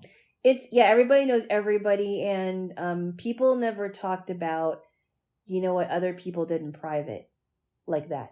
People did talk about it. I mean, they talked about it, but they it wasn't. It was more different than it is now. Yeah. Yeah. Exactly. Like, there's a scene after the fundraiser for Sadie where George is hanging out with Deke, and Deke's like, after tonight, I bet you could take your card there and no one would bat an eye. It's like, yeah, bro, but just to be on the safe side, I think I'm going to walk it. Yeah. And obviously I said it differently. Yeah, something like that, yeah. Yeah, he didn't call Deke bro in the book, although that would have been awesome. That would be, but he wouldn't understand it. No. I think maybe Deke, maybe he wasn't so happy about what they were doing, but he didn't think that he could change. He didn't think he could really do anything about it anyway. Yeah, but it's also, Deke in some ways is, in my mind, hear me out, is kind of like a southern version of Martin Crane from Frasier. You know what I mean? Like, he's old school, but he also realizes that you gotta kind of chill a little bit with some things. I think he's Martin Crane, I think he's the kind of person that, he knows how to pick his battles. Yeah, exactly. And Deke is like the same way with that. And it's like, I know I don't like what you're doing, but I'm going to stay out of this one. Yep. You guys figure it out. Yeah. It was good stuff. It's a great book. Yeah. Great book. I think if Mimi was alive, she probably wouldn't have put up with it, though. I bet she would have had some issues. No, she definitely would have. She wouldn't be I don't think she would have been like a Jessica Caltrop. No. But I think she would definitely have issues. Yeah. Although she was kind of lib on some things. Like, she was for having The Catcher in the Rye in the library. Funny you should mention that book, because I have a lib friend who's actually really cool. But he actually did not like reading The Catcher in the Rye. He thought it was a horrible book. You know what? I will say this. I've tried to read it like 2 or 3 different times, and I cannot get through it. But it definitely does. It should be in the public library and in the school library. I think it still is. It should be. Yeah. But he didn't like it, and I don't know how lib he is, but I know he's a lib. But he didn't like it personally. Yeah, but you could not like a book and still think that it should be available to you. So I think that there's one thing that it could, for it to be available in like a bookstore or a library, but it's another thing to force young people to read books that they don't want to read. Right, but there's a difference also between forcing people and just having it in a school library and saying, hey, you can check this out if you want to, because it is a culturally important book. Yeah, I don't know. Oh. But anyway, we talked about that before. Well, I still love you, babes. I still love you, Bubby. Yes, I think we did a good job of covering 11/22/63. Unless there's anything else you want to say. I think we did, yes. Yes. Now, we read another book that... Well, I'm not finished with it yet, so... How far through are you? You were on chapter 5 the other day. I'm on chapter 5, but I had a whole bunch of things to get ready for today. Oh my goodness. Oh my goodness, yes. So I'm if there is time, I want to read some more, but there will be also time tomorrow. Yeah. And the book is called... It's called Why We Kiss Under the Mistletoe, Christmas Traditions Explained by Michael Foley. Now before I read this book, I did see an interview with Michael Foley, and he is a professor, and I forgot what university, but he has studied a lot of church history, and he wrote and he's a Catholic, and he wrote one of the books that he wrote was this book. Yeah. And I'm not nearly done with it, so I can't really comment on a lot of things. It's not that long, so let's comment on kind of the stuff that you've read then. Yeah. Because I finished this book. So let me say that I like a lot of it, but I do take umbrage with a couple of things. The second chapter went completely over my head, and the reason is because it talks a lot about the nativity scene. And one, I'm a blind guy. Two, I'm not a Christian, so I really don't know that much about that, the nativities. I know it's a scene that they do around Christmas time. Yeah, it's just to it's a nativity scene is basically to what's the word I'm looking for? To simulate the first Christmas. So that's why you see the manger, you see the baby, you see Joseph and Mary, and a lot of times they're life size. Yeah, because I didn't really go to churches growing up. I mean, I've been in churches, but it's not like really You've never seen a manger scene? my jam. I'm sure I have, but it's I never, have not. It hasn't really registered in my head because it's never been something I've thought to focus my attention on. Yeah. So, just to be real, the second chapter, most of it was just beyond me. And it's not that I zoned out, it's that I didn't have enough cultural context to really understand everything. I like the first chapter. I take issue with something he said or something that I think was said in the first chapter. When he's trying to debunk the myth of the reason Christmas Day is on the 25th was because it's close to the solstice, winter solstice, in the pagan religion. And Christians wanted to convert more pagans to Christianity. The way he says it in the book is like just kind of blowing that off. He's like, well, why would we want people from a religion where they think man is God and instead of a religion where a man worships God like we have in Christianity? You know what I mean? And I know he didn't phrase it exactly like that, but it's similar wording. And it seemed like he was just blowing those concerns off without really going into too much detail. I don't think I really noticed that part. I was just paying attention to the historical parts about that. Right, but I didn't notice it. But maybe there's something I wasn't. The thing here too is if you're going to make an argument, and your argument is, well, Christmas was always on this day, it has nothing to do with paganism, you got to really make that argument. Well, he does say that the Christians did co-opt this day because this was supposed to be another celebration of some other pagan thing, but he didn't talk about the winter solstice. He mentioned it, and it was like one or two lines, and I thought this is something you should really go more into depth to. That was an issue. And his contention is that Christmas should be, at least, correct me if I'm wrong, is that it should be on December 25th.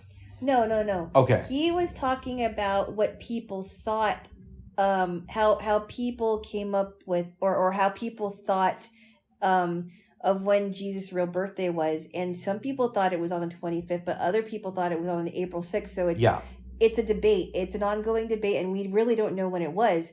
But also, he said that especially in biblical times, they didn't pay attention to birth dates. Yeah, and the calendars were different than the ones we use now. Right, the calendars are different, and if you're following the church calendar, he does mention about Advent, which is before Christmas, the days leading up to Christmas, and the Epiphany, which is after Christmas. Yeah, in January, and how some people celebrate Christmas in other cultures on January 6th because that symbolized the day of the Magi, who are the wise men.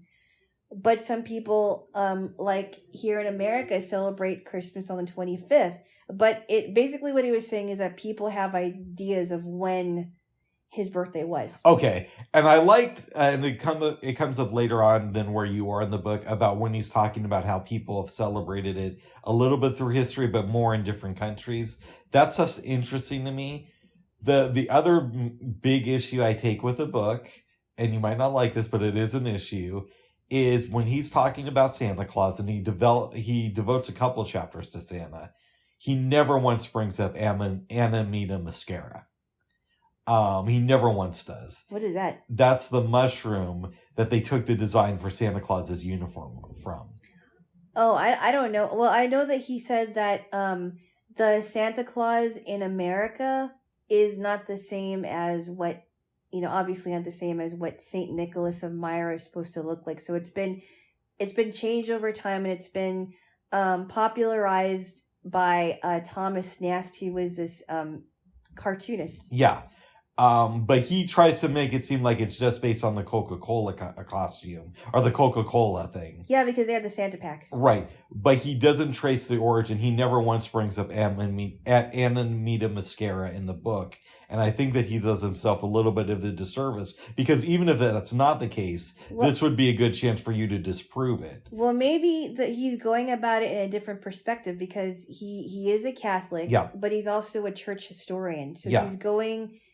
He may not go the way that you want to go, but maybe he's explaining it from a church history perspective. So what I've heard, and again, I haven't been to Italy, and I know that Italy is very heavily Catholic, and the Vatican, obviously. Yeah. But if you go to the Vatican, again, this is what I've heard, and I've done Google searches for this, and you can find images of this, but those can be deceptive too. But what I've heard is if you go to the Vatican, and look at portraits they've drawn of Adam and Eve, you can see in a lot of the portraits the Amanita Mascara mushroom. And that's not to mean that it's correct, but that's to mean if he is a Catholic and if he studies history, he would know about this. And he would have a sense of whether or not it's true or if it's an urban myth. And it doesn't mean that you have to take my side, but it means if you're writing a history of Christmas, you should at least acknowledge at some point in your book, and he never brings it up.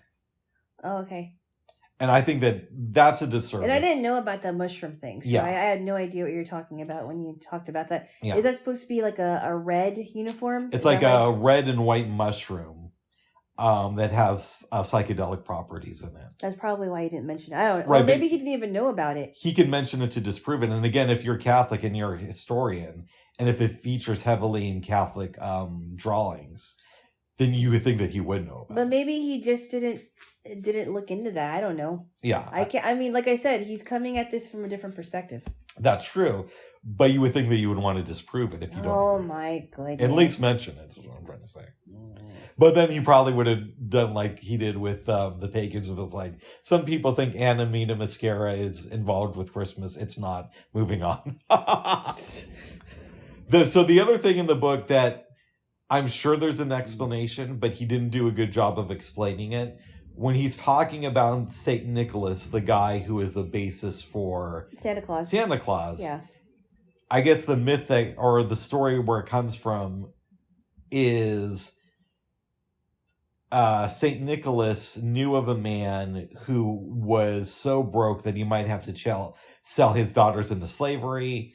But he did talk about he did not believe that St. Nicholas would do that because the father didn't do that, but I think St. Nicholas also became the patron saint for prostitutes. Right, but what he's saying though, babes, is that St. Nicholas would break into this guy's house and leave bags of money. Mm. And at one point, the guy catches him, and St. Nicholas says, "Never tell anybody about this." Well, then how do we know of this story?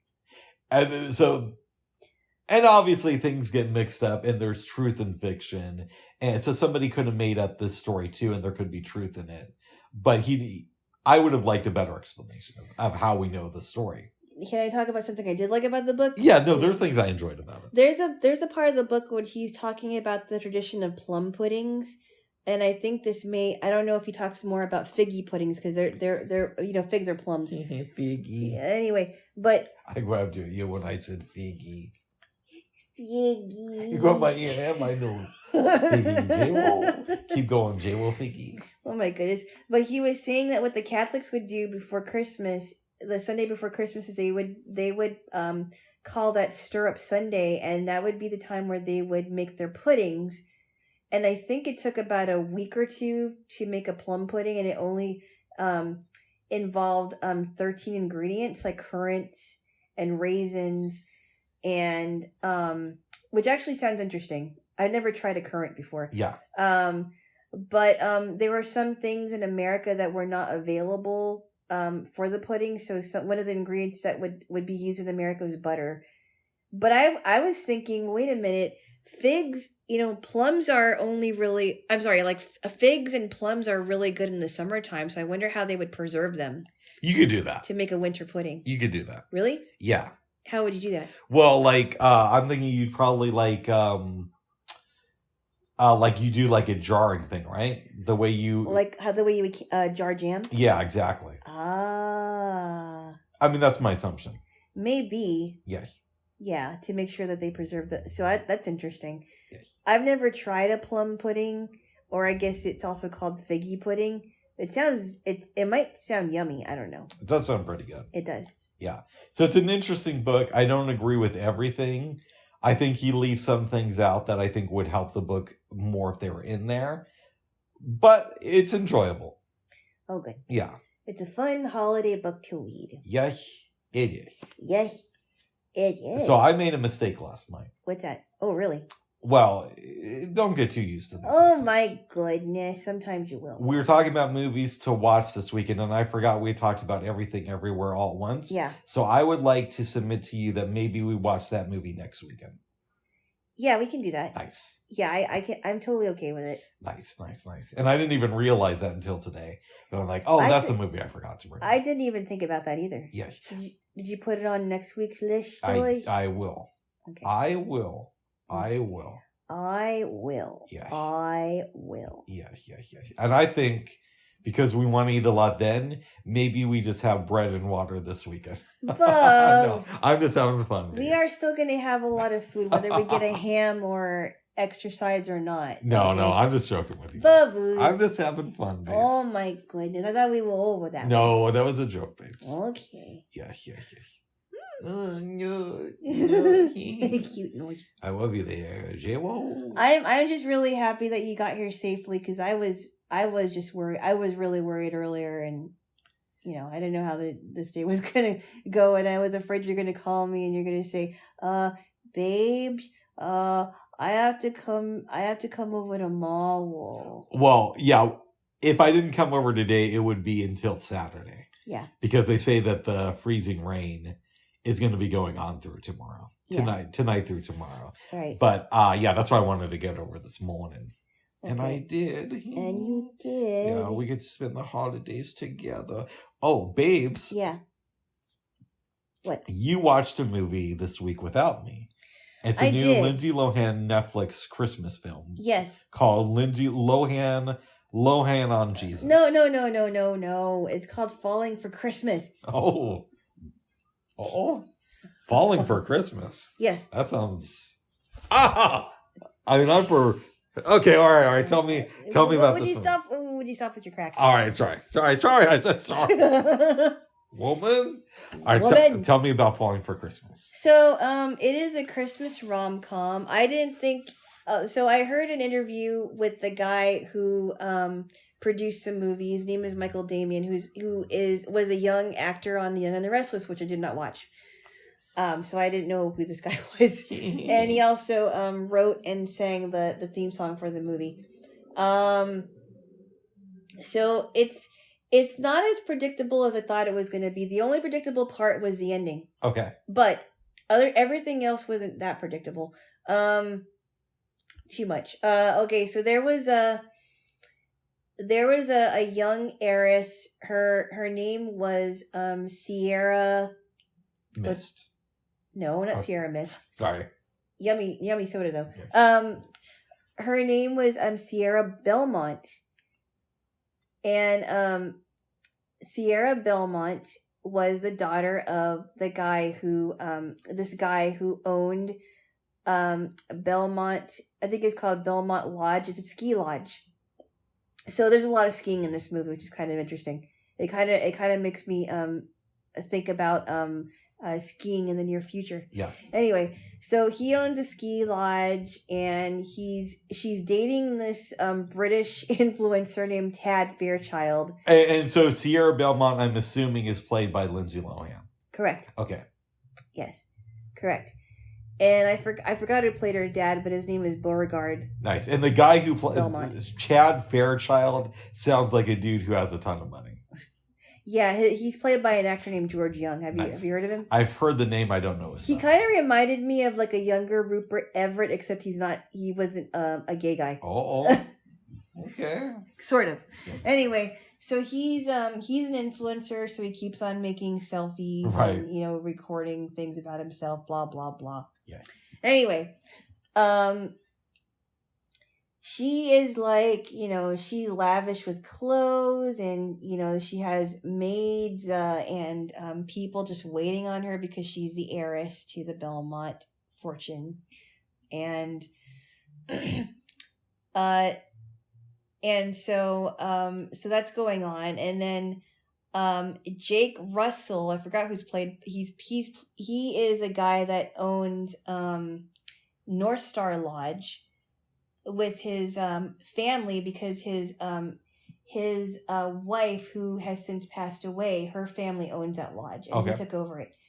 And it's a lodge where you get old-fashioned service, and it's not like your fancy schmancy ski lodge with the bells and whistles and everything. And he has a little girl named Abby, and his mother-in-law helps him run the place. How old is the little girl? I don't know how old she is. She might be like 9 or 10. So is she like one of these girls who's like wiser than her age or something? No, she doesn't seem like a brat, if that's what you're wondering. No, does she seem like super smart though?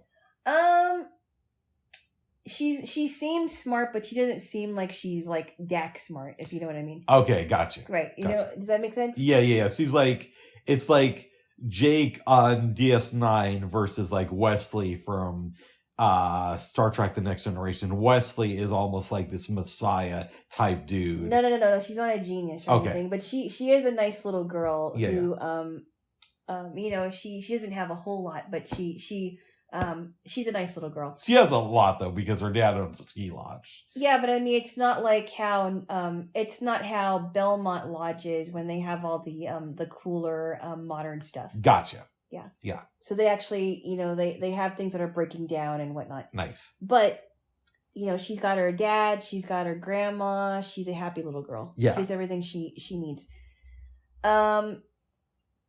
So anyway, so Jake Russell wanted to, I think he wanted to partner with Belmont. Or wanted to talk to him about his lodge, and I forgot what it was about. Like, he wanted to make a business deal with him, and it didn't work out. He also has a run-in with Sierra because she wears this stylish outfit, and I think it's from Villanaghi or something. I think it's called Villanaghi or whatever. Okay. And he crashes into her and spills hot chocolate on her thing. So I think she changes out of her clothes. She and Tad go and have dinner with Mr. Belmont. And Mr. Belmont is her dad. Correct. Okay, go ahead. So Mr. Belmont, and he wants to offer her a job as working for him at his hotel, and she's like, I don't want to do that. Yeah.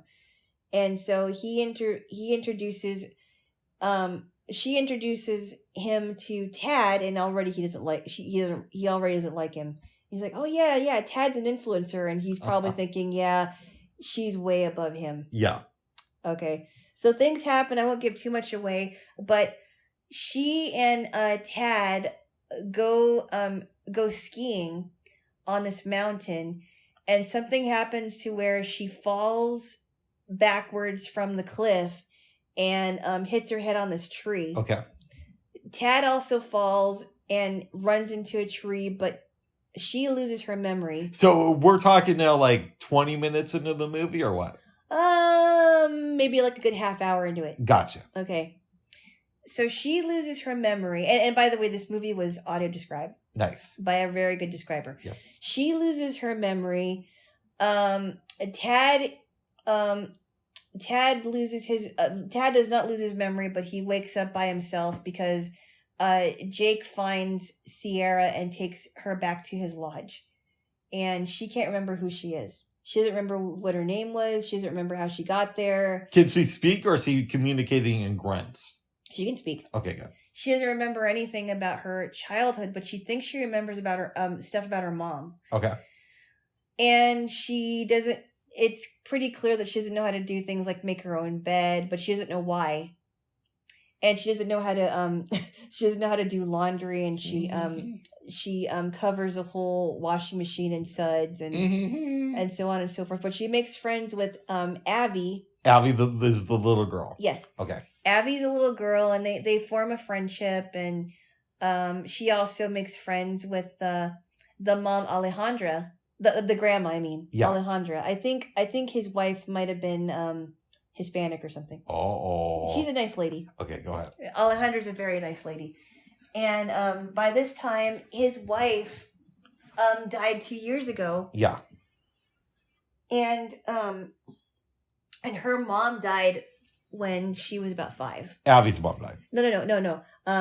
Sierra's mom died when she was 5. Oh, gotcha. So there's a thing there. Yeah. Now Tad wakes up, and he's by himself, and he walks, however long it is, and he finds this ice fishing shack. Yeah.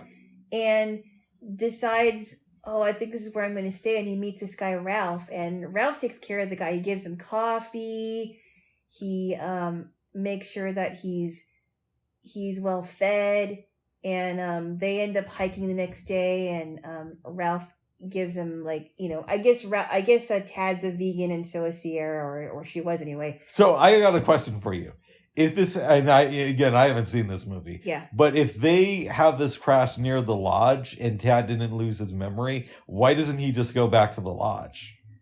I don't know why. I really don't understand that either. Okay. It kind of seemed like to me that Tad was more into himself than finding Sierra. Yeah, but you would think that just for his own self, he'd go back to the lodge. He probably didn't know where he was, because they were like out in the middle of nowhere. Oh, okay, gotcha. Yeah, that's what I'm guessing. Gotcha. They were out in the middle of nowhere on a mountain, I think. Yeah. But he was planning to take her away to hang out for a little bit. Nice. But she was kind of, she was a rich girl, but she didn't want to be a rich girl she didn't want to be like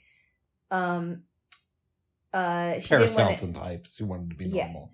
It seemed like to me that when she lost her memory, she kind of was finding out what it was like to not be so rich. Yeah. Anyway, so Tad and Ralph are, they're getting to know each other, and Ralph to me seemed like, I think he might have been a guy from the South, but he learned a few things about how to survive in the wild. Yeah. And he was happy to have Tad along. It didn't seem like, and Tad is like this, like, very spoiled, rich, young guy that was an influencer. Yeah. And he cared about, getting... Oh, and he also, by the way, before all this happened, he did propose to Sierra. Yeah. And her dad found out later. Anyway. Oh. So everything's going on, and Jake was thinking about selling North Lodge, or North Star Lodge, because he wasn't able to keep up with the upkeep, and he didn't know how this was going to happen. And Sierra decides, well, maybe we should put together, but she didn't want to tell him that she was going to put together a fundraiser. Yeah. But she ended up putting together a party, and everybody, they invited all the guests that they've had since North Lodge was open, including older, a young couple and an older guy and an older woman. So I got a quick question for you. Yeah. And Sierra doesn't know who she is at this point, but Tad knows who or not Tad, but the homie. Well, they don't even know that they're missing, because I forgot to mention this. Her dad had to go away for a little bit. Okay. So her dad doesn't know that she's missing. But and this is in a span of 2, 3, 4 days. Okay, but the guy who's running North Lodge knows who she is, and he also knows that she doesn't have memory? No, she doesn't. She doesn't remember who she was. She looks familiar to him, but she doesn't remember how he ran into her. Gotcha. Okay. And she also doesn't remember how he ran into her. Yeah. Yeah. And he also is trying to put things together because, who is her family? Yeah. Such and such. So Tad isn't thinking about Sierra at this point. He's trying to think about how to get back to civilization. Yeah. At least it doesn't seem like he is. Yeah. So something happens. The dad comes. The people are knocking on her door. They can't find her. Dad comes back. He can't find her. And Ralph. So a lot of things are going on. I can't give everything away. No, that's fair. But she the fundraiser is a success because they all end up giving him checks to keep the lodge open. Of course they do. Of course they do. Yeah. That's one of the predictable things, but and then the whole lodge gets sold out because of it. Yeah. And so that keeps them open a lot longer, and they don't have to move. And then Tad was missing. They found him, but they think that Ralph kidnapped Tad. Oh. And they're like, it's like, no, don't arrest this guy. He saved my life. If it weren't for him, I wouldn't be alive right now. Yeah. And they said, okay, Ralph, we'll let you go. And so he's able to go. So Tad's able to go back to the lodge. The dad's looking for her. They don't know what's going on. And they think, and I forgot what happened with this because I only watched it once. Okay. But somehow he puts it together that, maybe something's going on with North Star Lodge. So things are happening, and they go to this. I think they go to this gathering or whatever it is, and she can't remember her name. So what they're calling her is Sarah. Okay. Because she thinks it's a nice name, but she doesn't realize that it's close to her name. Yeah. And so something happens, and I could be getting this wrong because, like I said, I only watched it once. Yeah. And her dad calls out her name, and then there's Tad, and she realized that her name is really Sierra Belmont. Mm-hmm. So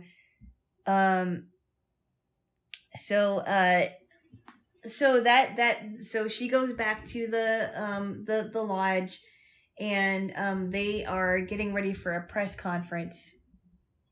And it's revealed in the press conference that she is engaged to Tad. But after the press conference, she tells Tad, you know what? I think you're better without me. I think you're gonna be okay, but I can't marry you. This isn't, and the ring that he gave her was too big. Okay. He says, trust me, Tad, I know you're gonna be fine around New Year's. Oh. And so he talks to this guy Terry, who's one of Sierra Belmont's people that kind of waits on her. Yeah. And he goes, Terry, what are you doing for New Year's? Oh. No, I don't think it's like that. I think it's just like he wants someone to hang out with because he just broke up with his. He's like, I'm so sorry, Tad. Yeah. And on the and around the holidays too. So he ends up spending the New Year's with Terry. Nice. And then Sierra ends up with Jake, which I knew was going to happen. But those are really the only two predictable things that happened. Nice. But I liked it. It wasn't as corny as the Hallmark movies because you can see what happens a mile away. Yeah. During that. Like, this is so cheesy. But to me, it wasn't as cheesy as I thought it was going to be. It's not my favorite Christmas movie, but I think I would give it at least a 7. Nice. And I'm not giving it anything because I didn't see it. And I'm not gonna. Home Alone, the two Home Alone movies are better than this one. Okay.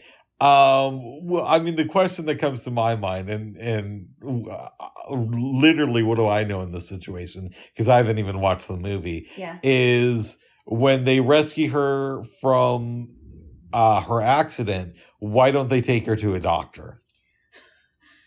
I don't remember. Oh, I think she did go to the doctor. Oh, okay. She had a mild concussion. Yeah. But she didn't remember. Nice. Yeah, she was taken to the doctor by Jake. Nice. Okay, good. Yeah, so it wasn't like, it wasn't treated or anything. So she had a mild case of amnesia. Well, good. And they did take care of her really well. So. Good. I'd love to see a movie, babes, like this, but like where Lindsay Lohan loses her memory, but she can't even remember, not just her name, but she doesn't know like how to use the bathroom by herself or how to like make words. And so like she's like shitting her pants and grunting at parties and whatnot. I think that would be Bub. What? Oh my goodness.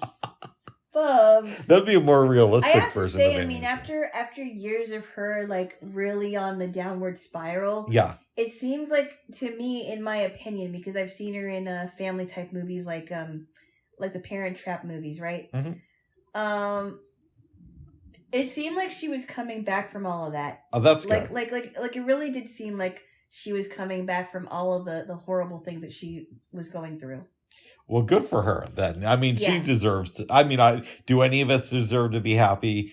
I don't know, but she has been through a lot, and I know that she's this like rich, famous actress, but she has had troubles in her life. Well, I mean, her parents, her parents are crazy. Her mom, I think both her parents have severe substance problems. I don't know about that, but I know that they both have issues. Yeah, the mom, when she was on the Dr. Phil show, and I think I've seen this like maybe once or twice. Oh. She did not make sense in her interview. Mm. Her mother was just a total train wreck at that point. And her dad wasn't much better either. I mean, you can understand him more, but they both were not doing very well by their daughters. Nice. Because she has a younger sister too. So, I mean, it was, not good. Yeah, so... But it seemed to me, judging by this movie, and it's not, again, it's not the best Christmas movie that I watched, but I did enjoy it. Yeah. It wasn't bad to me. I honestly think that she is on her way to being a better person and a better actress. You might be right. Yeah. Now, I heard somewhere that she's like a hardcore Muslim now in real life. That's really odd to me. Yeah, I know. It's possible that she was experimenting with Islamism. Islam. Like she, what is it? I think it's Islam. Yeah, I heard a rumor that she moved to like Dubai or someplace and got really into Islam. Now that could have just been a phase of her life, and who knows how much of that was over imbalanced by the media. And by the way, there's nothing wrong with being a Muslim, but it would be weird that you're like a hardcore Muslim and you're in a Christmas movie. I know, but that is weird. Teach his own, right? But I forgot what the name of this lady was, and I saw her on a show, might have been Dr. Phil. I forgot what her name was, but she was this rapper. I think her name was it MC Loud or whatever? I forgot what it was, right? But she told her mom that she became a Muslim, but she was questioning her because she did she was on a lot of different kicks. Yeah. Like she was a Muslim and then she was something else and she was doing something else. So she didn't really understand why all of a sudden now she's a Muslim. And I think it is weird. Like if she was really a Muslim, why would she do a Christmas movie? Yeah. Yeah. But gotta work, gotta get that money. So I get it. Yeah. And so I don't know. Well, let me ask you, I guess, the question that is on everybody's mind. Who's everybody? Yours and mine. What? Or mine, at least. Oh, my goodness. In some ways. Rick's mine. Well, yeah. Are you glad that you watched this movie without me? Because you know how I can be a little bit critical of films? I already know that if you saw this movie, you probably might think it was more predictable than I thought it was. Okay, good. And that's a yes. Yeah, and I'm like, and then you would ruin it for me because you'd be like, I know what's going to happen. I'm like, shut up. I love you, but shut up. Well, good. Well, I'm glad you... And we've gotten to a few tips when that happened. Yeah, I'm glad you were able to watch this movie without me then. Right. Yeah. Yeah, and, Yeah. Well, good. Well, maybe Miss Lohan will be back on top soon. Maybe she will. And not just in the bedroom. But... Uh-oh. Sorry, keep going. Oh, my goodness. That was a dumb dad joke. Mm. Keep going, babes. I remember that one time where she was involved with some woman and it wasn't going very well. Remember that? I remember something about she was going out with some girl named Samantha Ronson. Yeah, she was like a DJ or something. Yeah, right? But it didn't work out well because most of the people she dated were men. I thought that was kind of strange now that she was dating a woman, but she didn't. Well, maybe she's bisexual. I don't know. I don't know either. I thought that was kind of strange, and then they had a big breakup or whatever it was. I don't know about their breakup. I remember something about them being in a relationship, but I really don't know her that well. I mean, I know that she's been in a lot of movies, but I think the only one I've seen of Lindsay Lohan is Mean Girls. And I think that she did an episode of That 70s Show. She did a version of Herbie the Love Bug, which I did not see. And I know that she had a brief singing career. Yeah. I don't know her music that well, though. I think I heard some of it, but it wasn't that great. That doesn't surprise me. She can. I mean, she did sing a little bit in the movie, and she sang in tune. But Nice. I don't like what they do to young celebrity women, especially where they want them. They make them be triple threats. Like they want them to dance, act, and sing. Yeah, you told me this. I don't like it. Yeah. I don't like it. It's like, come on, just let them do what they want to do. Mm-hmm. Don't make them a triple threat. Yeah. Well, good. I hope she's doing all right and that she's in a good place in her life and that Ramadan went well this year. Oh and my goodness. all that stuff. Yeah. I don't think, are you allowed to be this? I know I'm going to sound like a female blonde dumb person from the 90s. That's your question. But are you allowed to be Muslim and gay? Because I thought that Islam is really against being gay. I know that, or bisexual. I think in some ways they're a lot more strict on that than Christians are. I think you're actually right because I think they like stone people to death. Yes, they do. They are, and there are Christians speaking out against killing people in Islamic countries that are gay because Christians may not agree with their lifestyles, but they don't want them dead. Yeah, it's like if I were to make a joke about it, I'd say like Christians think that like if you're gay, you shouldn't have be able to marry anybody or be happy and you're going to hell. But Muslims think that you're going to hell and you need to be stoned to death. I think that's a lot worse. That's not really that funny. I need to work on that. Yeah, it's not funny. Oh. No, but I think in some ways,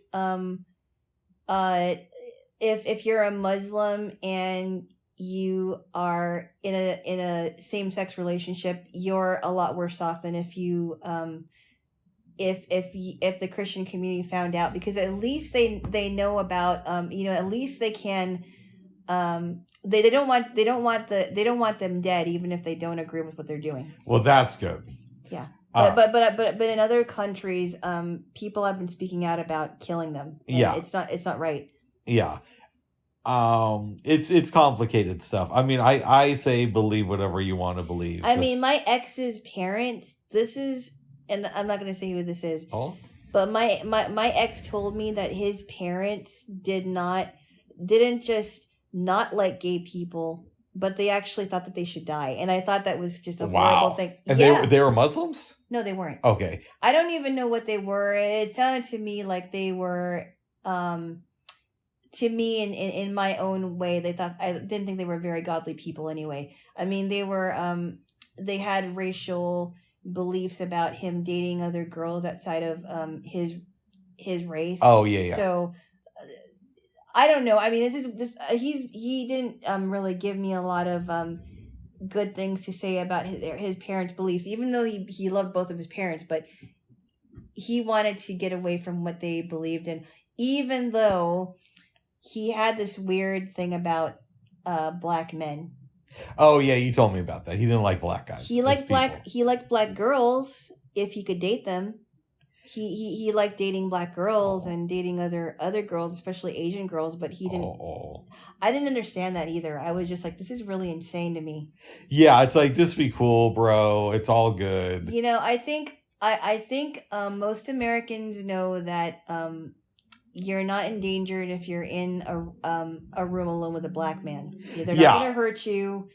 It's just a skin color. It's just different pigment. That's all it is. But I mean, it sounds like your ex was raised by some fucked up parents. Pardon my French, but what? You said it before, bub. What? You don't. Come on now. Oh my goodness. Well. Okay. All right, kissing, tickle truth. Okay. Wow. I know. He was, I mean, I think out of all the people that was in his family that he really loved the most was his grandma. And his grandma seemed to be the more sane one in the family. Well, that's good, at least. Yeah, don't kill gay people, and there's nothing wrong with being gay, and there's nothing wrong with being black. And everybody is cool. Everybody Not everybody's cool, but if there's a black person or a gay person that you don't like, hopefully it's not because they're gay or because they're black. Yeah, I think people need to learn how to try to coexist together, even if you don't agree with some of the things that people do. That's all I'm going to say about that. Nice. Try to find a way to live in harmony and coexist together. Yeah, live and let live, as I always say. Yeah. Yes. Well, good, babes. But anyway. Yes. Hopefully Ramadan went well this year. Oh my goodness. If for Lindsay Lohan and we don't know for sure if that's the case. Yeah, and I don't know, there probably are like super liberal Muslims. Maybe she's part of one of those groups. I don't know. I mean, judging by what I've been hearing about Islam, they're very, very, very strict especially with their women. I've heard that too. Very strict. But there's got to be exceptions because it's such a huge population. Well, I don't know, because I've been hearing like Muslims were not allowed to be rappers in very strict families and in strict Muslim cultures. They're not allowed to be rappers. And some other, I mean, they had a lot of restrictions. Yeah, and obviously that in this country there are Muslim rappers. Was Rakim Muslim? I don't know. I thought I heard that somewhere. That may be wrong though. Interesting. I might be wrong on that one. But you know what I heard? Mm-hmm. We may have discussed this here, but apparently it's not exactly true that Ruth Brown is his aunt. Who's Ruth Brown? Ruth Brown was like a soul singer back in the day. Oh. And have you ever heard the unauthorized biography of Rakim? No, I don't know anything about this man. It's actually a song that Nas did. It's really good, but at the end of it, he's like, what does he say? Nephew to R&B singer Ruth Brown. Mm-hmm. And apparently it's like a henna thing. So it's like he referred to his auntie growing up, but she wasn't like a real relative. Henna thing? You know, what's that thing in Hawaii where it's like you're not really... It's a calabash thing. Calabash is what it's called? Okay. Well, like if you're a calabash... Is it henna or a calabash? I thought it was henna. Well, no, what do I know? Henna is a tattoo. Like I know, but I thought it also referred to... What do I know? I'm dyslexic. But the point of the story is, apparently he just referred to his auntie growing up, and she was close friends with the family, but she's not actually the sister of his mom, like a lot of people thought. And I know that because I think he said something about that in an interview or YouTube video. Yeah. Yeah. But Rakim's still a good rapper. Yeah, I think it might be calabash. Nice. Well, they're calabash. So. Yeah. Yes. Yeah. Yes. I will. We could look that up we could look that up too about what is the Hawaii's word for that. I will be calabash. Whoa. Calabash. Yeah, I've heard kids say, "Oh, this is my calabash cousin." Nice. And they're not really cousins; they're just friends. And if it was my family, it'd be like, "You're just a calabash cousin. I can't make out with you." That's what my dad would say.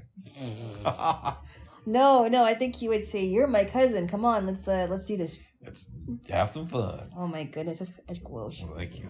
I love you. I think it's gross too. Yeah, you can really hear it out there now, babes. I am glad we're not in that, Bubs. That would blow us both away. I know. And we're not very big people. No, we're not. Genuinely speaking, we're not very big people. Yeah. Very good, babes. Yeah.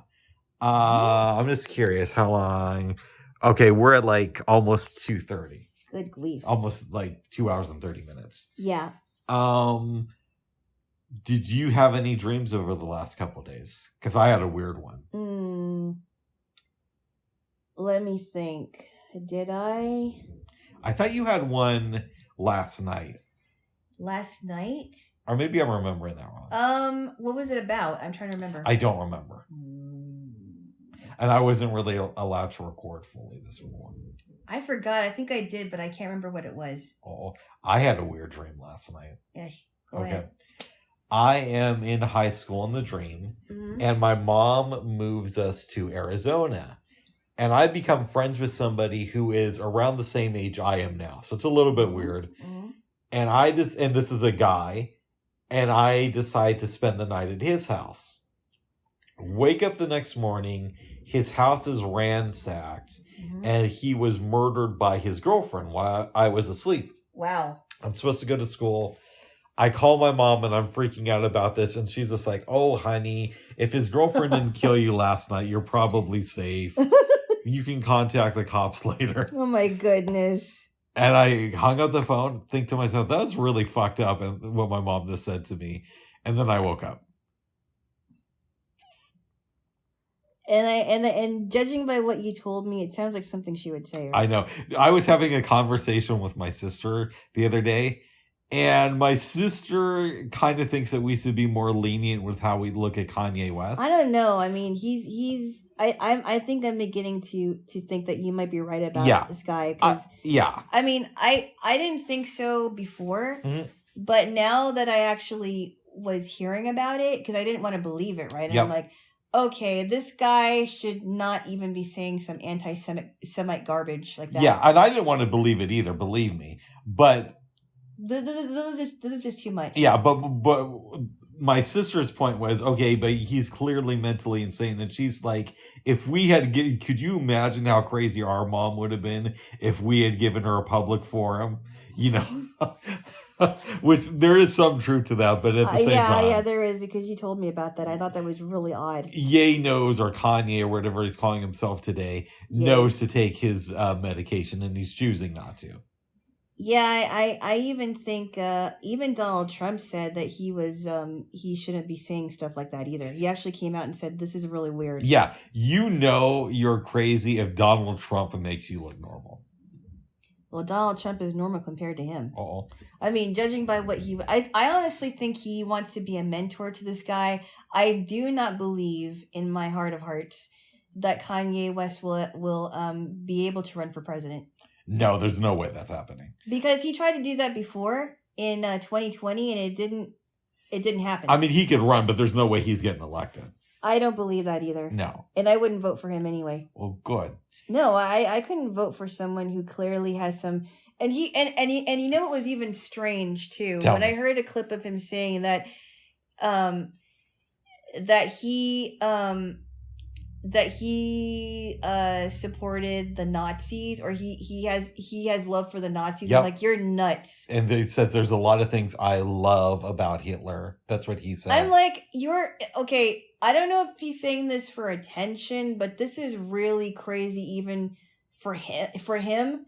I mean, the Taylor Swift thing was just uncalled for. Yeah. And all the stuff that was going on before his mom died. But this is just insane. Like, why would you say out publicly that you support the Nazis, or you you know, I'm like, you're just crazy now. Yeah. This is just insane now. I think maybe I misjudged him and thought, okay, maybe he's got some weird ideas, but he should be okay. But if you're going to talk about things that you love about Hitler, which there is nothing to love about Hitler, because he killed a whole bunch of Jews in the most inhumane way possible. Yep. You know, he put them in concentration camps and gassed them to death. I mean, horrible stuff. Families were killed. Children were killed. You cannot be okay with that and say that you're fighting for American values. That's just not right. Most Americans would say that you're nuts. Exactly. And my sister was like, he's nuts, but we should remember that when we're critical of him. And I get her point. I disagree with it a little bit. I disagree. Why would she say that, though? Well, because he's just trying to say, yeah, he's saying crazy stuff, but he's suffering from a mental illness. Of course he's going to say crazy stuff. And I see her point, and I didn't question her on it because it is a valid point. Mm-hmm. But I would respond, and I didn't respond with this with my sister, but I think where I would disagree with her is, yes, he's mentally ill, but we know that the medication works because he's said that when he's been in more stable cases, and it was his choice not to continue taking the medication. I didn't even know he was taking medication. I think... Was he diagnosed with like bipolar or something? I didn't see the interview, so I guess I shouldn't say we know. But I think either Kyle from Secular Talk or Jake from TYT was talking about watching an interview that David Letterman did with him in 2019, so not that long ago. And he talked about what it's like suffering from this and how he takes medication for it. So this is where I'm kind of going back and forth with this, because I don't believe, like, for example, a person who's depressed doesn't always need medication. I agree. But when it comes to other brain disorders, like, I don't know, like severe TBIs or or schizophrenia or bipolarism. I'm not sure where I fall on that. I'll tell you where I fall. And Okay. I thought you said doesn't necessarily need medication, because some people who are depressed do. Yeah. I think here's my take on this, is that medications are very, very, very overprescribed in this country. And I would agree. We yes. don't need it as much as the medical community would have you believe. Now, having said that, there are cases where people do need medication. Yeah. So I guess if I was running things, what I would say is it wouldn't be impossible, but it would be a lot harder for doctors just to diagnose somebody and prescribe them a medication. There would have to be a lot more paperwork involved, because there are people who need the medication. It's just not in the numbers that we have in this country. Mm-hmm. Yeah. Okay. If that makes any sense. And I would try to encourage alternative methods of dealing with things before going to medication. So like my mental health professional has the ability to prescribe medication. But he's always said, even though I have that ability, I don't think you need it. And I think that people, I hope I'm not putting words in his mouth. This is my interpretation of his take. I think my mental health professional thinks that should be like the last option on the table. It shouldn't be your go-to. I would agree, because a lot of people, like when they go to psychiatrists, that's what they prescribe is medication. Oftentimes, yes. Yeah, and it's like, are you really helping the patient by saying, here, take this pill, it'll make you feel better? Yeah, and you could be, but that shouldn't be your first option. It should be recommending other things, seeing if the person... It could be diet, it could be like how much they hang out with family or friends. Exactly, and see if the client actually does those things to the best of your ability. And then if those things aren't working, then maybe you look at medication. It also could be sleep. Yeah, sleep plays a big part in it. It's a holistic approach, I think, is what you need. Yeah, I think that doctors need to go at it now, and a lot of doctors are doing this now. They're going at it through a holistic approach rather than just giving them a pill and then say, okay, be on your way now. Yeah, because we've had enough time to see what happens when your go-to is medication, and it usually is not the right approach. Yeah, and I mean, I knew kids in my high school that were like very ADHD. Mm-hmm. And I kind of wonder, well, if they were not put on Ritalin, because I knew someone who would take Ritalin because he wouldn't sit still, and he would kind of be yelling things out. But imagine how creative this person would be. Exactly. And also consider the fact that up until recently, little kids were running around all day. Yeah. So like, let's say instead of putting him on medication, you say, well, let's have him run around for an hour each day in the morning before school or in the middle of his day, like a longer recess, and then reassess the situation after a couple of months. Yeah. Like, I mean, because when they sit there on Ritalin, they're like zombies. That's what I keep hearing. Yeah. They're there, but they're not there. Mm-hmm. I know that they're there, but they're not themselves for a while because they're kind of their brain is kind of slowing down so they can concentrate. And it's like, if I was teaching those kids, I wouldn't want them to be zombies. If they were on like an IEP program, right? Yeah.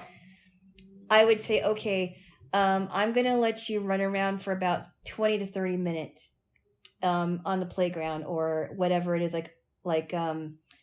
or I'm going to let you do something that will stimulate your brain.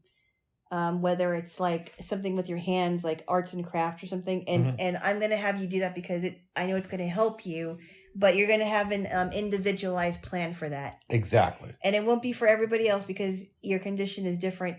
So I'm going to have you either run or swim or something. Swim, and there'll be a supervisor, but then I want you to come back afterwards and then you can concentrate. Yeah. Yeah. Exactly. And then I would brief him or her on what we went through, and I'll give them some notes on it. Exactly, and see what happens after a couple weeks. Yeah, because like I told you about the comedian that had ADHD, it helped him with his comedy. Mm-hmm. But he's like, just imagine what would happen, because a lot of teachers told him that he was just incorrigible, and he just gave him a hard time, but they didn't understand his potential if he wasn't on Ritalin. And I think I mean, he survived it, but it's like, they don't. I honestly think that they just need to, especially boys, right? They need to do things. Exactly. Mm-hmm. This reminds me of something. It's unrelated, but it kind of is related too. I was watching Joe Rogan last week. Mm-hmm. And I have mixed feelings about Joe Rogan. It's not his show isn't as good as it used to be, but occasionally there'll still be great episodes. And he was interviewing this guy with a YouTube channel, something Underbelly. I don't remember the full name of it. Mm-hmm. But basically what the guy does is he goes out and he spends all of his day interviewing homeless people on Skid Row in LA, right? Mm-hmm. He says he probably does eight interviews a day. And according to this guy, he never takes a day off, or at least he hasn't like within the last 3 years. He says he'll work Christmas, New Year's, just interviewing people. That's insane. Yeah. Wow. But he says a lot of different stuff. But the things that are important to this conversation is he says there's a lot of great minds who are just out on the street because society doesn't know how to help these people. And he also said most of it goes back to childhood. Uh-huh. Like, it's very rare that you meet somebody who had great parents and an awesome upbringing and just decided to fall out of society. It's usually a lot more than that. Or it may not be the parents. It may be somebody in their family or somebody in the family of their best friend. Exactly. But there's that, and then there's a lot of great minds who are just out on the street because they don't know how to apply their gifts. So think of what we're losing by not allowing these kids the opportunity to grow by just giving them a little bit more exercise. And I know that won't work with every kid, but that's why it's a case-by-case thing. It is. And some kids just don't want to exercise, but they want to put things together and take it apart. Yeah, exactly. And a lot of kids don't know that they like doing these things because the ideas have never been presented to them in a good way. So it's like, if I go to a kid and I say, do you want to go outside and exercise and run around? You're going to get really tired, or you could just stay in here and watch some movies with me. Well, what do you think that kid's going to want to do? They're going to want to move around outside. They're going to want to watch movies with me because of the way I'm saying. You're going to get tired. Right. You're going to get tired. Like, if you tell them that, it's going to be fun. You can run around and do all these things. But if you say, you're going to get really tired, or do you want to just, stay here? That's a big thing. People don't always present their ideas in a good way. A lot of it is just exposure to different ideas. Well, and also too, the teacher needs to know what their learning style is. So a kid who has ADHD may not want to run outside, but he might want to do some listening exercises. Exactly. And I benefited from a lot of listening exercises when I was growing up because I'm an auditory learner, and I'm also a tactile learner too, but mostly auditory. And it really helped me a lot. It really made me think about things and the main points, the correct points of the story, things like that. It really helped me to listen to things more. Yeah, and I know like David Lynch, the director and weatherman on Mornings Become Eclectic. Yeah. To my chagrin on that latter part. Yeah, right. But he, I think, has funded TM programs in inner city schools where they'll go in and they'll teach kids how to do transcendental meditation, which, as you know, isn't really my jam, but good on him. At least he's trying something. And I'm sure with a lot of kids, it's been very beneficial. That's a little bit weird, teaching kids TM. I don't think that's necessarily weird. Why? I don't know. It just seems like, I don't know. It seems very new agey, but what do I know? I don't know about that. I don't know. It didn't work for me. It wasn't my taste, but I could see where it could be beneficial for kids. And I know there's a lot of issues with the Maharishi Mahesh Yogi related to sexual things. Oh, yeah, that's right. Yeah. It doesn't mean he didn't come up with an interesting program. Was it the Maharishi Mahesh Yogi, or was it Vikram, whatever his name is? Well, there's that Vikram dude. Or Victor, whatever. But the Maharishi, there was issues. That's what that song Dear Prudence was about. Really? Was when the Beatles went to India, Maharishi was trying to get with, I think, Mia Farrow's sister. Whoa. And so John Lennon wrote that song. He wrote that song, and then he wrote Sexy Sadie. Sexy Sadie might have also been about. Sexy Sadie? Yeah, I think the original, and I'm not trying to make this up, but I remember hearing somewhere that it was supposed to be Maharishi. What have you done? You made a fool of everyone. Basically trying to say that the Maharishi was making a fool out of all these celebrities, including the Beatles.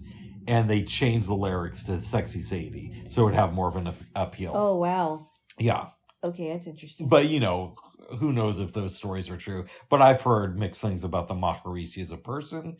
But it doesn't mean that there isn't any validity to TM. And it doesn't mean that there's not validity to TM, even though it didn't work for me. But what was that one guy's name again? Victor? I forget, but I know who you're talking about. Yeah, because you told me about the documentary and I didn't really want to watch it. Yeah. But you said somebody you knew watched it. And said it was good, yeah. Yeah. Yeah.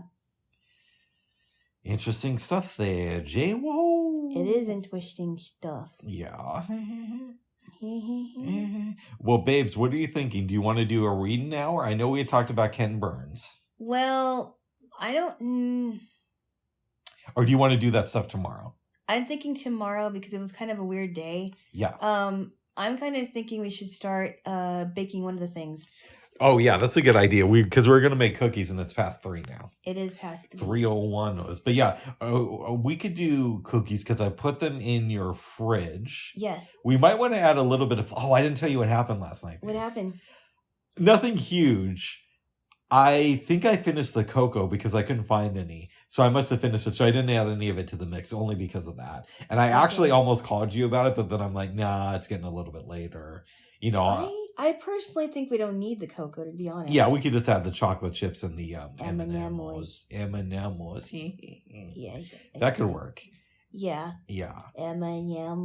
M&M's. Yeah, M&M's. They released, I have not listened to it. Who's they? I'm going to tell you, babes. Oh, okay. The people at the British organization we were talking about earlier, the BBC. Yes. BBC Music. Yes. Released a Christmas episode of J to Z.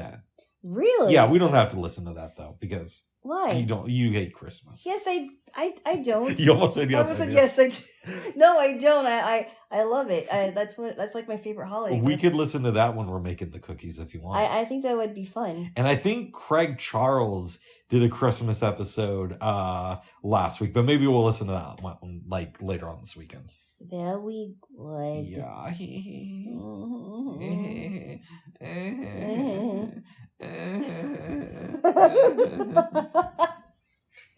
I read The Entangled Life, but we can talk about that tomorrow. Yeah, I think so. Today was just kind of a weird day, and I was really tired, and I had that 1.5-hour nap, which apparently I really needed. You did. I did. Yes. What did you do then? Did you take a nap? I took like a 20-minute nap and I watched the damage report. Uh-huh. They had Brett on and they were talking about some issues with Walmart and your girl, Marjorie Taylor Greene. So supposedly she tweeted out a thing where it was like pictures of sex toys next to children's toothbrushes. That's a little bit disturbing. That is a little bit disturbing. That's very disturbing. And it was there at Walmart of all places? Yeah, but Brent was making fun of it because do you know who Brent is? No, I don't. Oh yeah, you don't watch CYT. No, I don't. I like him, but he's a little bit too trying to be funny sometimes, but sometimes it can work. Okay. And John I like. John reminds me of like a social studies teacher.